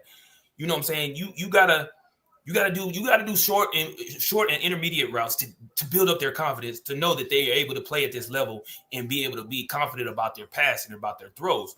Like just now, I just saw Dylan Gabriel. He overthrew the hell out of that wide receiver. Shaq wouldn't have been able to catch that damn ball he just threw. Like, or Wembanyama. Like, dude, who are you throwing that ball to? But again, this goes back to what I initially said just a few minutes ago in regards to putting these quarterbacks out there, you know, who are rookies who haven't really had an opportunity to sit behind anybody and learn the craft of the game and let the game come to them. Yeah, Dylan Gabriel was sitting behind Joe Flacco, and of course they're not liking what Joe Flacco's doing out there in Cleveland, so they're gonna put Dylan Gabriel in. Well, God forbid Dylan Gabriel gets hit or gets hurt. I'm sorry. God forbid it happens. He gets hurt. Do they go back to Joe Flacco or do they go to Shedeur Sanders? You know what I'm saying? So to answer your question, yes, Trey, yes, the Giants should probably go and build and try and find more weapons for the quarterback. I believe that that's something that they definitely need to do because you have to have a go-to. And right now he doesn't. You know what I'm saying? I don't feel like Jackson Dart has that. JD has that. He don't have that right now. Did he get a win against a formidable team of the Chargers? Yeah, he did. But like CC said, he did that basically with his legs, though. He did that with his legs. And as a quarterback like him, in the position in which he's in, because he backed up Russell Wilson, he don't want to make no mistakes. Because as soon as he make a mistake, all critics are going to be all over him. He don't want to make no mistakes. So 16 passes or however many passes he had, that's more than enough for him right now because we don't want him up in the 20, 30 passes yet. He's not there yet. Make it easy for him. Don't put too much on him right now. He first NFL game, you know what I'm saying? Baby steps. Let him build that confidence. I feel you. No excuses and then the for other the game, Chargers. which you called up, The Chargers should have won that game, by the way. No excuses. What you said? No excuses. No excuses. No excuses. Can't wait so for that. The other game, which we're gonna talk about real quick, the other game which we're gonna get into right quick before we get into these picks. What do y'all say about Cincinnati? And that, like, I understand, we get it. They're done. They're done. Until Burrow come up. Yeah. Go ahead, CC. Jamar Chase said it himself, man, that it seemed like nobody wanted to play. It seemed like they gave up halfway through the game. When your star receiver is saying that they gave up halfway through the game, I tend to believe them. You know? Yeah. They are used to working with the quarterback caliber of Joe Burrow. And to not have, great catch, Justin. That boy is a beast. To lose him so early in the season, man. Is shameful. You know what I'm saying? It's like it's just and I know it's frustrating. Jamar Chase and T. Higgins.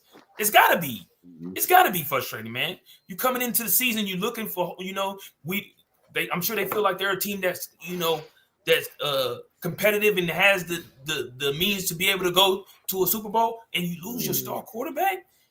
Come on, man. Like that's gotta be like, dang. Like now you're thinking like, the hell, bro?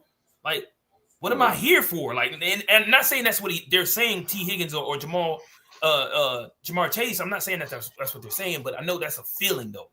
That's a feeling what you get when you have in a way you kind of like don't have hope because you don't feel like this backup probably could get it done the way you need to get it done or the way he needs to get it done, in my opinion. But yeah, it is what it is, man. Everybody has such high hopes for the Bengals. I'm like the only one that didn't see them going anywhere. Yeah, they did. So, CC, can Carson Wentz do it again this week, or is he gonna falter? Is Carson Wentz gonna falter again, or is he gonna get it done? I know. Is it gonna get it done? In 10 seconds, they already look like they're in field goal range. But they are in field goal range. They are in field goal. But hey, let's pay attention to this. But let's pay attention to this part. Let's pay attention to this. 1:05 left in the fourth. Cleveland up 17-14. Let's pay attention to play calling. Y'all all three. Let's pay attention. Let's us three pay attention to play calling with this 2 minute drill. It's under 2 minutes. So let's pay attention to it. Go ahead. But go ahead. As we get into our multi bag. let's talk about the power ranking right before we get into the our picks. Of course, last week we had the top 5 for our power rankings. This week, last week number 5 was the Buccaneers. This week we have a different team that comes out dropping from what y'all just seen you've seen accidentally, but it was the case that dropping from number 3 to number 5 this week in our power ranking is the Los Angeles Chargers, which now as we just spoke about, no excuses. They no excuses in state, just no excuses. Hold on, Trey. Yes. Real quick question: how did Chargers get 5 and they lost? This is between the three of us because what happened? Well, technically, yeah. That's what basically, yeah. That's okay. Yeah. So all of the, you know what I'm saying. So next week, what we try to do is I try to have it to y'all legitly so that way we can have it by before the Thursday night game, because it kind of like minuscules your thought, because we have to take a look at it the week before. I mean, that week in the Thursday night game can kind of like changes. But the Chargers are currently number 5. At number 4, just losing, the Los Angeles Rams comes in currently at number 4 in our power ranking in the loss. But it might change this coming week. Yeah, it probably drop it. We're probably going to have a different aspect. Yeah, they got to have a different aspect. Like I said, man, you lost to a beat up 49ers team. Yeah, they got 49ers had nobody. Yeah, they got to drop. What you said was the 49ers, Mac Jones and what do you say? Mac Jones and the practice squad. That's what he said. The practice squad. Yeah. At number 3, moving up, the Detroit Lions are getting back to. Did he win last week? Oh yeah. No, they crushing teams, man. They crushing teams. They doing what they did at the beginning of the year. Yeah, so you got to take that into consideration. Now, number 1 and number 2 are going to probably give a little controversy, right? Because I legitimately say this based off of the conversation that we had before we got on the show. I can feel where one of our panelists is coming from in reference to what he is saying. I get it. Actually, you know what I'm saying? Now I looked at it, and y'all ranked number 6 defensively. I told you that. Number 6 defensively, but like number 29 and 30 offensive. But you were talking about offensive. But you were talking about offensively how ranked the Buffalo Bills was. But I said our defense is ranked in the top 10. But you was like, no, they down there below. But either way, no, your defense is the top. Based off of what he was saying, when I go and do my portion of because it's a 3-part thing.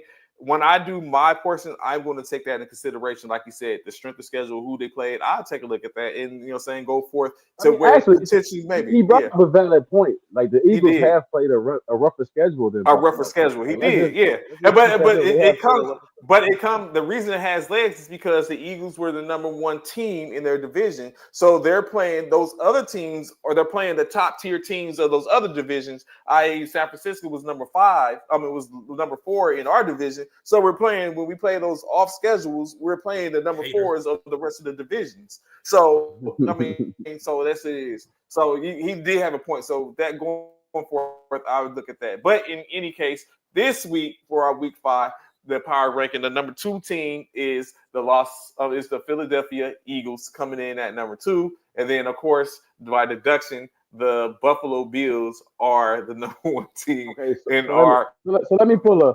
Power ranking this week. So let me pull a one of those ESPN show type questions.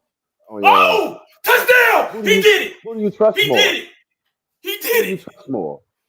He did it. Who do you trust more? Like, who do you trust more right now?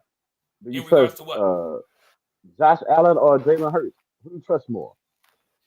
Don't ask me, because I'm gonna be honest. I'm asking both of y'all. Who do you trust more? I'm gonna be honest. I'm gonna trust Jalen because of the. You're gonna be biased. Okay, you trust Jalen. I'm not being biased. No. I'm gonna be honest. Okay. The reason why I trust Jalen Hurts, again, we played formidable teams. If we're going off of what Josh Allen is doing, he better do what he's supposed to do against the teams he's playing. But we're playing harder teams. So being that we're playing harder teams and still getting wins, I'm going with Jalen. I got to. They're playing the Jets. They're playing the Patriots. Well, that's their division. You can't. It doesn't matter. Guess what? But this. I guess I get that, Trey. I get that what you're about to say. I understand that. But Jalen Hurts and Jalen Hurts and Josh Allen didn't pick that. They didn't pick the teams in which they're playing. That's not on them. They play who was in front of them. And that's what that's what Josh and Jalen are doing. They're playing who's in front of them. And so I gotta go with Jalen because he's doing it against more formidable teams. What we can pull from it and definitely deduce is that they're both going to same. They're going to play. They're going to play. They're definitely going to play the same type of talent because Buffalo was the number one team in their division as well. So they're going to play all number one throughout the season. Now, of course, when you look at it, true enough from your point that you make, the Buffalo Bills have played lesser number ones or haven't played any top tier number ones yet, as opposed to the Ravens. The Ravens, that's it. That's all they played. And the Ravens, the Ravens. They ain't played they haven't nothing. For me, I agree.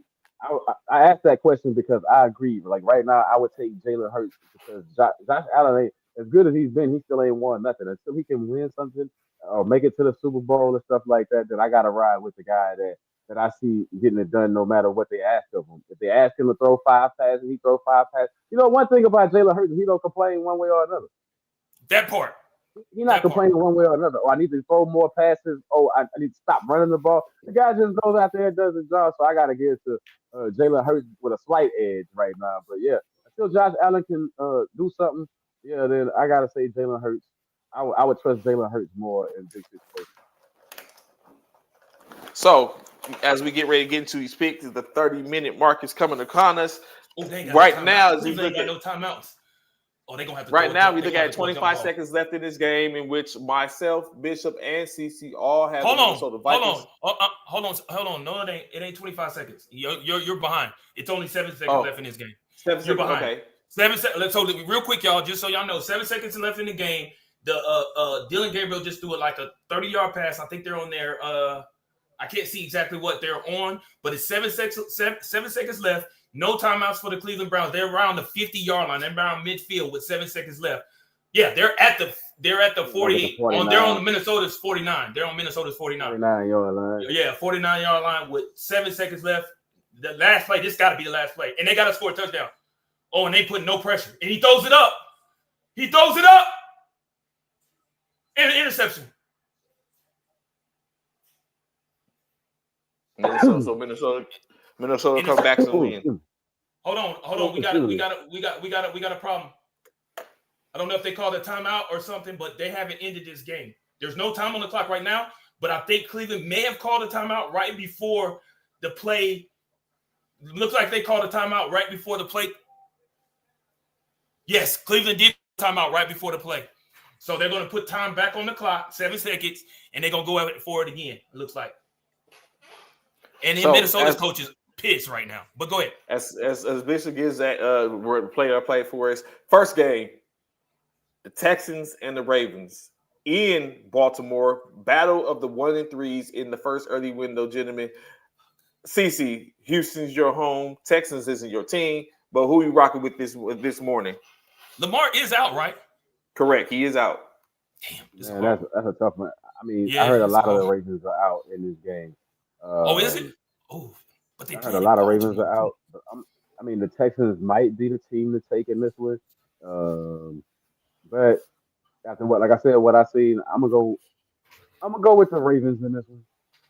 I mean, crazy pick. I probably should have took the Texans, but I'm gonna go with the Ravens.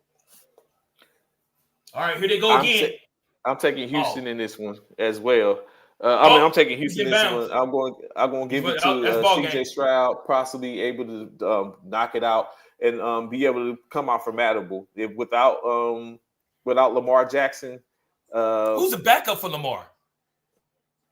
Y'all, who's the backup? I don't even know who the backup is. Is it Pickett? I don't even know. Let me see. I'll find out because I don't more even know. See? Yeah, go ahead. Yeah, even more so, right?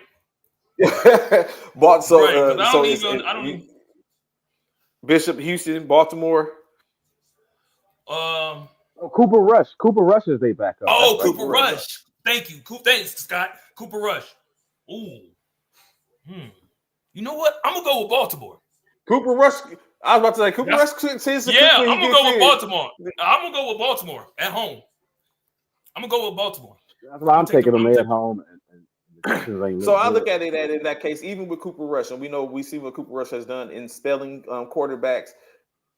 What is Cooper Rush going to do that Lamar can't do or hasn't done yet? That's how I see it. But I'm going to go with Houston on this one. Next up, the Philadelphia Eagles, 4-0, facing off against the 2-2 Denver Broncos.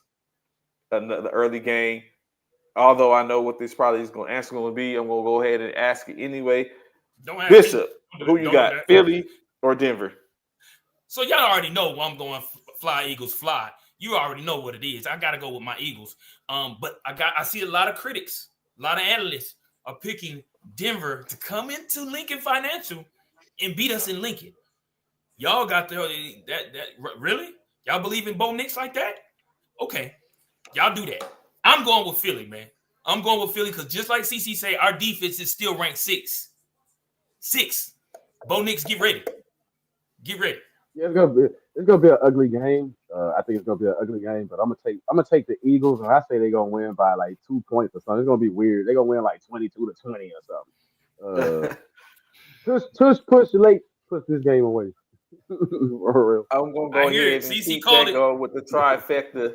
We're gonna go with the trifecta. I'm taking Philly in this game as well. I just don't believe in Bo Nix. But I mean, we'll see. To me, Bo Nix is the same mode as Tim Tebow, just a little bit. You know what I'm saying? Just a little bit better. So it's like not the Timmy. Yeah. So next game, the New York Giants and the New Orleans Saints. Spencer Rattler looking for his first dub potentially. Jackson Dart looking for his second one in his new start. Giants, Saints, CC, who you got? Man, that's gonna be an ugly game. Man, I like the Olave and stuff for the Saints. But I'm gonna take, I hate to say it, but I'm gonna take the Giants in this one. Only because I think they got a better coach. It's Kellen Moore head coach down there in New Orleans, right? Yeah, so I think Daboll is the coach of the year. I think he'll figure out a way to get that defense, Thibodeau them playing some good ball. So I myself is taking the Saints in this one. I think I realized Bishop's former offensive coordinator is their head coach, to which he's probably going to get it together. I think there's a little more going on in New Orleans that is just to build upon, in which they're probably going to get it together this week. They have they up against somebody where it makes it probably a little bit easier for them. So hopefully they're able to be successful in their trek for this game this week. I even went as far as when I thought Baker Mayfield wasn't going to start. I had an opportunity. I needed to add a quarterback, so I added the quarterback. It was even Jackson Dart or Baker's not playing today. No, he's playing. Initially, he wasn't. It was looking like he wasn't, but he's playing. But initially, he wasn't. So I went and grabbed Rattler, and I thought about starting Rattler, but I went ahead and benched him in favor of Baker. But I think Rattler has more weapons than what Dart has, and which might be the difference. Bishop, who you got? New York or NO? Man, like initially I was gonna say this was gonna be a toilet bowl, but I don't.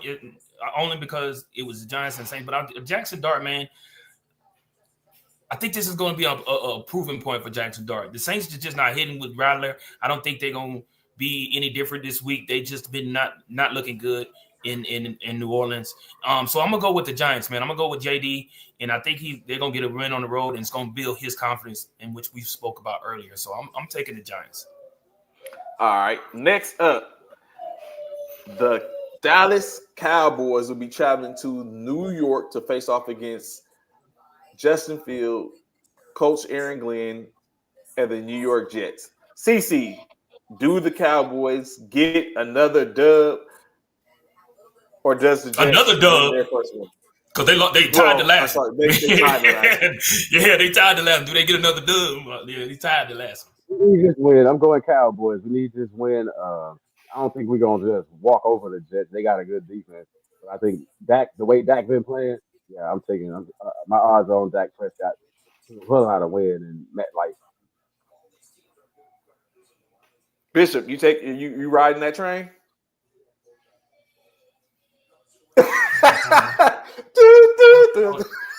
Yeah, the way the Cowboys, I mean, I agree with him in regards to what it definitely ain't nothing to do with Dak.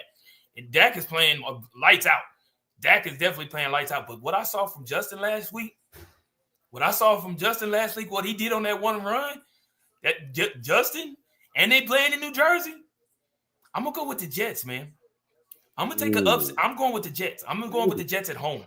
I'm taking that. I'm going to with the Jets. second that motion in what you were saying. Like I think Glenn has Justin in a different sorts. Like the Jets on even between their two quarterbacks have lost some close games. Like had things changed around, we'll be looking at a different Jets. We might be looking at the Jets as 2-1 or 2-1-1 or something like that. But of course, that hasn't been the case, and they are what their record says they are currently. But I go with the Jets as well on this one. Hopefully, it's third time a charge. I think this is my third week in a row going with the Jets, in which it hasn't. It's been close, but no cigar. So let's see if I can get one of those. And that's the thing. That's the thing, Trey. They've been in. They've pretty much been in a lot of these games, and that's the thing. They've been just coming up short. I think this is the game where they don't come up short. In which Scott said he's look at this bum right here. Look at this bum right here. Look at this bum. Look at this bum right here. I wasn't gonna even mention it, but he over here flip flopping. Yeah. See, I told you he a bum. I told you. He's playing in Jersey. Like, how do you not know that? When you're well informed, you tend to make well informed decisions. The Raiders. Hey, I'm not mad. The Raiders playing against the Indianapolis Colts. The Colts coming off a loss last week, dropping from the ranks of being undefeated. The Raiders currently sit with one dub on the year so far. I will lead this off. I'm rocking with the blue and white in the Colts, as Daniel Jones, I think, has enough in the tank and enough John Taylor, all them in company to sit up and handle business. I'm taking the Colts. Cece, who you got? Colts. I'm taking the Colts in this one. I'm still not a huge believer in Daniel Jones, but I think you can't argue with the results right now. And they got a good running game. And they playing all right defensively. Their defense is not playing that bad either. But yeah, give me the Colts. All right. Go. You rocking Colts, or you going the silver and black attack? Nah, I gotta go with the Colts, man. They playing at home. Daniel Jones, like Cece, he's not playing great, but he's playing well enough. And they just took their first L. You know what I'm saying? They were undefeated up until last week. So, yeah, I got to rock with the Colts, man. I think the Colts will get the dub this week. So, yeah, give me the Colts. For sure, Jordan J, where you at? Here it goes, your opportunity. The Carolina Panthers are hosting the Miami Dolphins. Dolphins just coming off of getting their first win last week. But they're without their number one in Tyreek Hill. The Panthers got to win. They have Renfro. They have a all right cast. But is it enough for them to dispatch the Dolphins this week? Bishop, Miami, Carolina, who you got? So this one right here is a hard one too. Like you said, Miami, of course, Tua doesn't have his number one receiver in Cheetah. I did hear, I don't know if y'all heard, so I saw something in regards to is he out? Is he out like for the season? No, I know he out for the season. I knew that, but somebody said that it was. I saw something on. You know how Facebook they throw up a lot of nonsense, but somebody said that he had announced retirement because he was not going to be able to come back from this injury. Oh no, I heard he said he was playing next year. I heard he said he'll be back next year. Okay, well, cool. Okay, even still with this game right here, Carolina and the Dolphins, man. The Panthers got scrubbed by the Patriots last week. Scrubbed by the Patriots last week. And Miami won. But Miami barely beat the Jets at home. And they're playing in Carolina. Give me Miami, because I think, you know what? I think it's going to be time for Waddle. Now that he ain't got Cheetah no more, I think it's time for Waddle to show improve. Yeah, it's time for Waddle to show improve. So I'm gonna take Miami. This is this one was a What's hard good, one. Eric? Congratulations on the dub, bro. Oh, don't come in here, Eric. Now, don't come in here after you, bro. Couldn't find you last week. Come on, CC. Look at Eric. Eric, don't come in here now because y'all got to win. What up, game? Like he had to see a team win before he check in. Yeah, we got to see. He got to solidify the win first, then he come in. CC, Miami, Carolina. Who you rocking with? Panthers. I told y'all I'm probably taking the Panthers. I'm taking the Panthers. The way that they I know they lost to the Patriots. I think the Patriots are a little bit better team, but the way that they beat the Falcons down, I think they're gonna beat Miami down at home like that. Okay. In the afternoon window, first up in the shoot, the Tampa Bay Buccaneers will be facing off with the Seattle Seahawks in the Pacific Northwest. Game of the day. Probably the game of the game. Battle of the 3-1s. Only one could walk away still with the one loss on the season. The other one starts to fade further and further into the obscurity or the middle of the pack. Buccaneers, Seattle. GOAT, who you rocking with? Man, y'all know I'm a Baker fan, bro. Y'all know I'm a Baker fan. We had to get that dub against them last week, the Eagles, but y'all know I'm a Baker fan, man. I'm a Baker. So I gotta go with Baker Mayfield in the Tampa Bay Bucks, man. I'm sorry. And the way ETN running that ball over there, oh yeah, I'm going with Bucks. This one's a hard one. So I want to go with Buccaneers. I do. But Seattle and Njigba are really doing their thing. Darnold is showing, you know what? This is a battle of, and this is oddly enough. Remember, these two were on the same team not too long ago, battling for the starting position in Carolina. Here they are facing off against each other in a battle that's going to put one above the other. Baker, I see Bishop is going with Baker, OU alumni. It will only be right. It will only be right for me to break this tiebreaker for myself with taking on my USC alumnus in Sam Darnold. I'm taking Seattle. CC, who you got? Seattle. I'm going with Seattle. I've been on high on Seattle all season. But the reason why I'm going for Seattle in this game is Baker Mayfield. They don't have an offensive line. That's they all hurt. His offensive line is hurt. So that Seattle defense, they're gonna get after you. And then plus, you got to keep in mind, Bucky Irvin is not running today. I heard he was out today, so they ain't got they starting running back. So I'm definitely going for the Seattle Seahawks today. Next game for the late window. We talked about them earlier. The Tennessee Titans will be traveling to Arizona to take on Kyler Murray and the Arizona Cardinals. What more can you say? 2-2 versus 0-4. CC, does Ward get his first dub this week? Who you got? He might not get a win this season. I'm taking the Cardinals in this one. Now, this one I'm gonna give Kyler Murray. Kyler Murray gonna win this game, and I think what we saw was now a little bit better play from Marvin Harrison in that one game. So I think if they can get Harrison going early, it might be over with before it even starts. I know. I'm very sure we know who Bishop is going with, especially the relation to the quarterbacks. But we're gonna ask the question anyway. Bishop, who you got? Tennessee or Arizona? If I'm gonna pick Baker and the Tampa Bay Bucks, you gotta know from these quarterbacks in which I'm picking, Jalen Hurts, Baker Mayfield, and now Kyler Murray. They come from QBU. They all from the QBU. That is definitely not QBU. They're coming from the QBU. So with that the QBU, I gotta go with Arizona. Oh my God! I gotta go with Arizona because they coming from the QBU. Come on, man. They gotta come. They coming from the QBU. We're the only ones in the league that got 6 quarterbacks that formerly played with the OU Sooners that's playing in the NFL. How many USC got? Oh, okay, I'll wait. Oh, okay, I'll wait. CZ, silence is compliance, right? Oh, okay, I'll wait. Silence is compliance.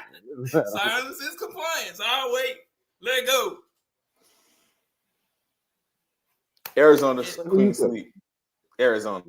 I got Arizona in this one. I hate it, but like I guess I could do it with a clear conscience, knowing that San Francisco currently leads the division. So okay. So yes, Arizona. We'll take Arizona. Next up, the Washington Commanders. Team formerly known as Rodney Jordan's favorite team, the Washington Commanders. The Washington Commanders. Traitor. Will be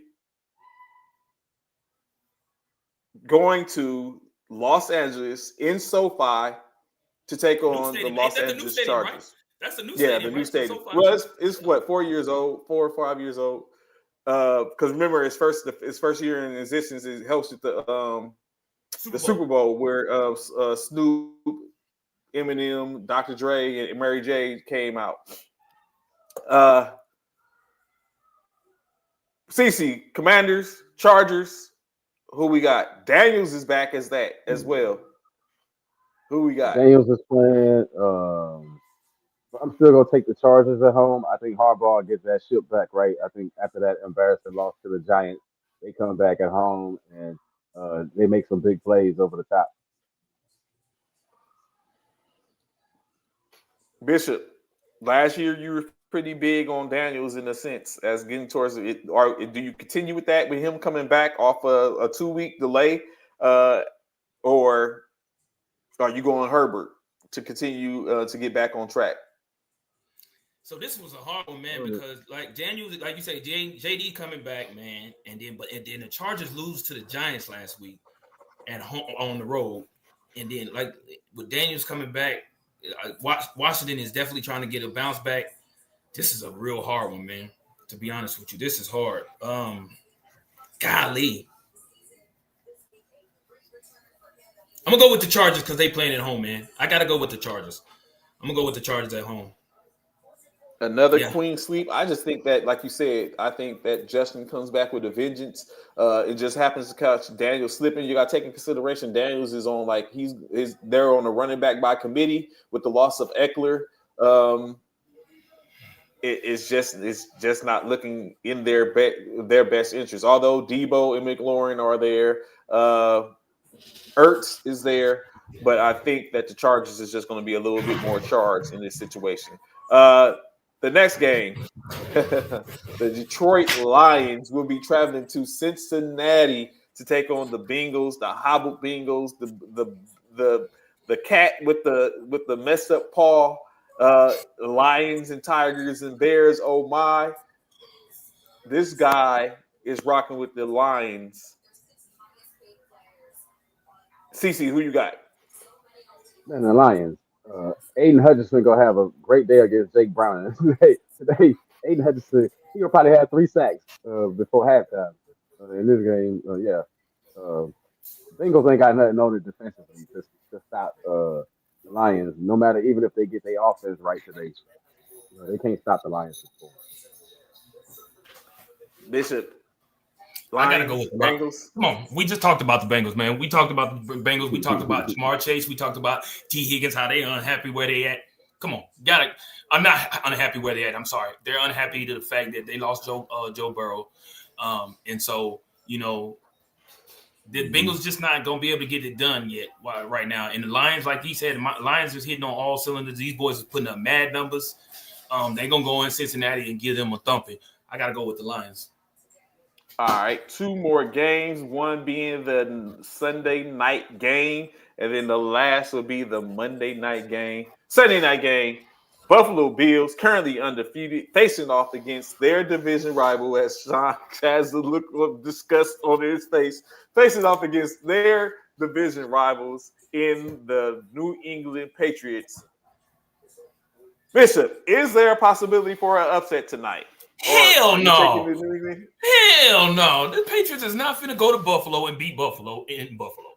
That's not going to happen. Just like I stated before the show and during the show, and we'll state this again after the show, Buffalo is still not playing anyone, another team in which they'll probably get a dub without a shadow of a doubt. This example doesn't sound absolute. So are you saying that you're taking New England?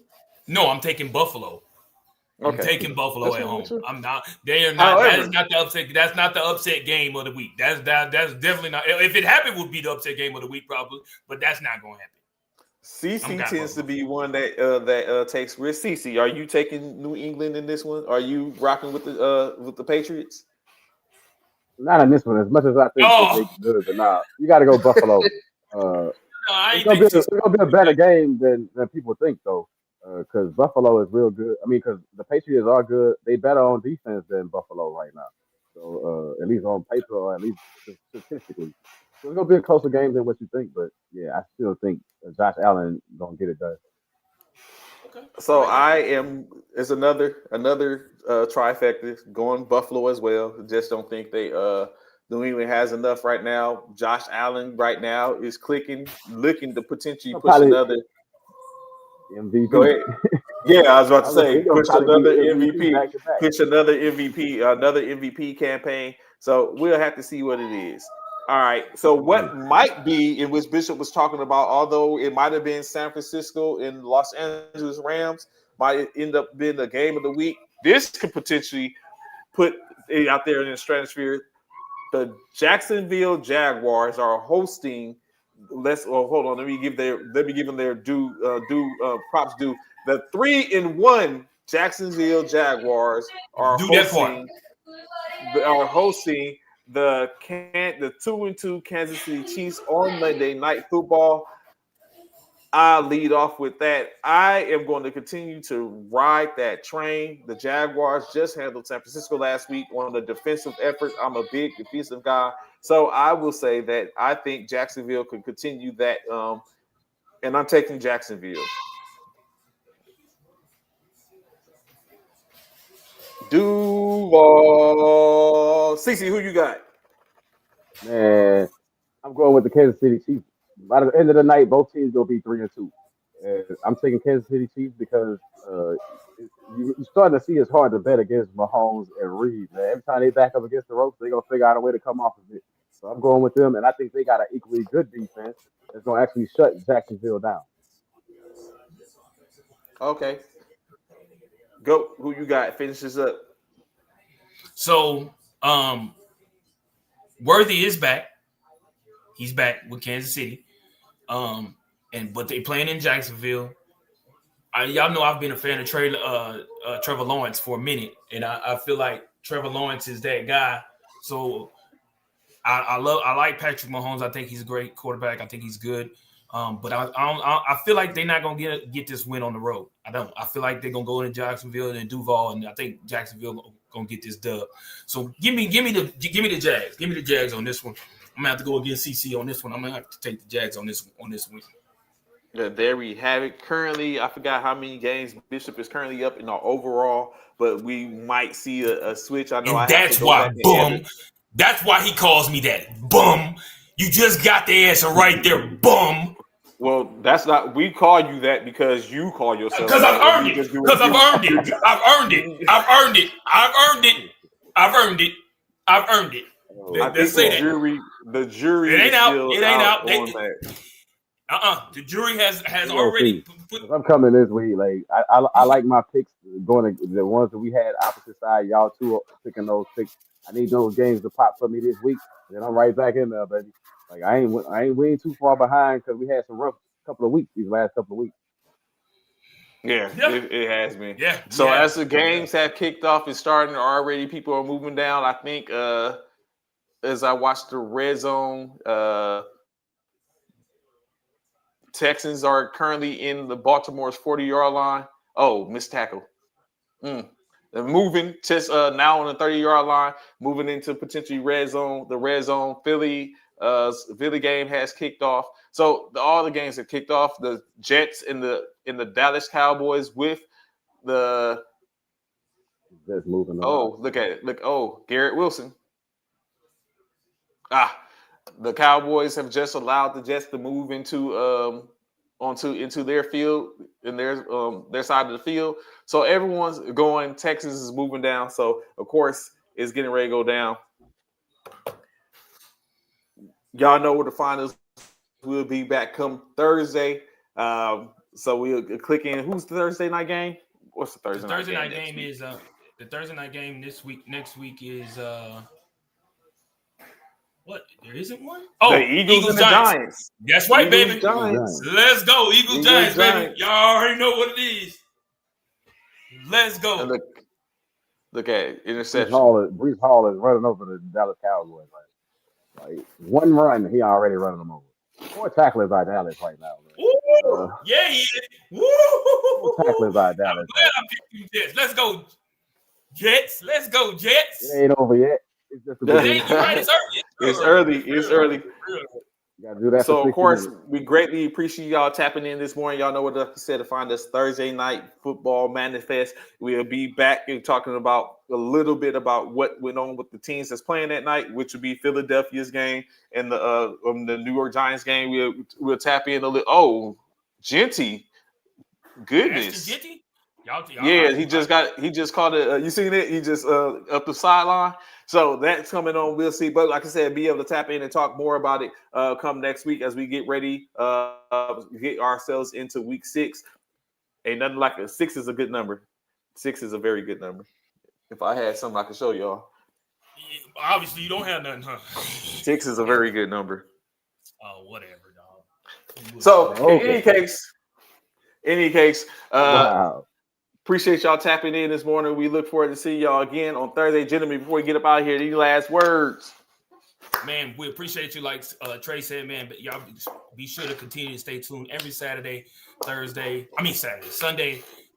and things like that for these games, man, because we bringing them to you. You know what I'm saying? We bringing them to you. As y'all know, the GOAT still in the front. Let go. And Eagles fly today.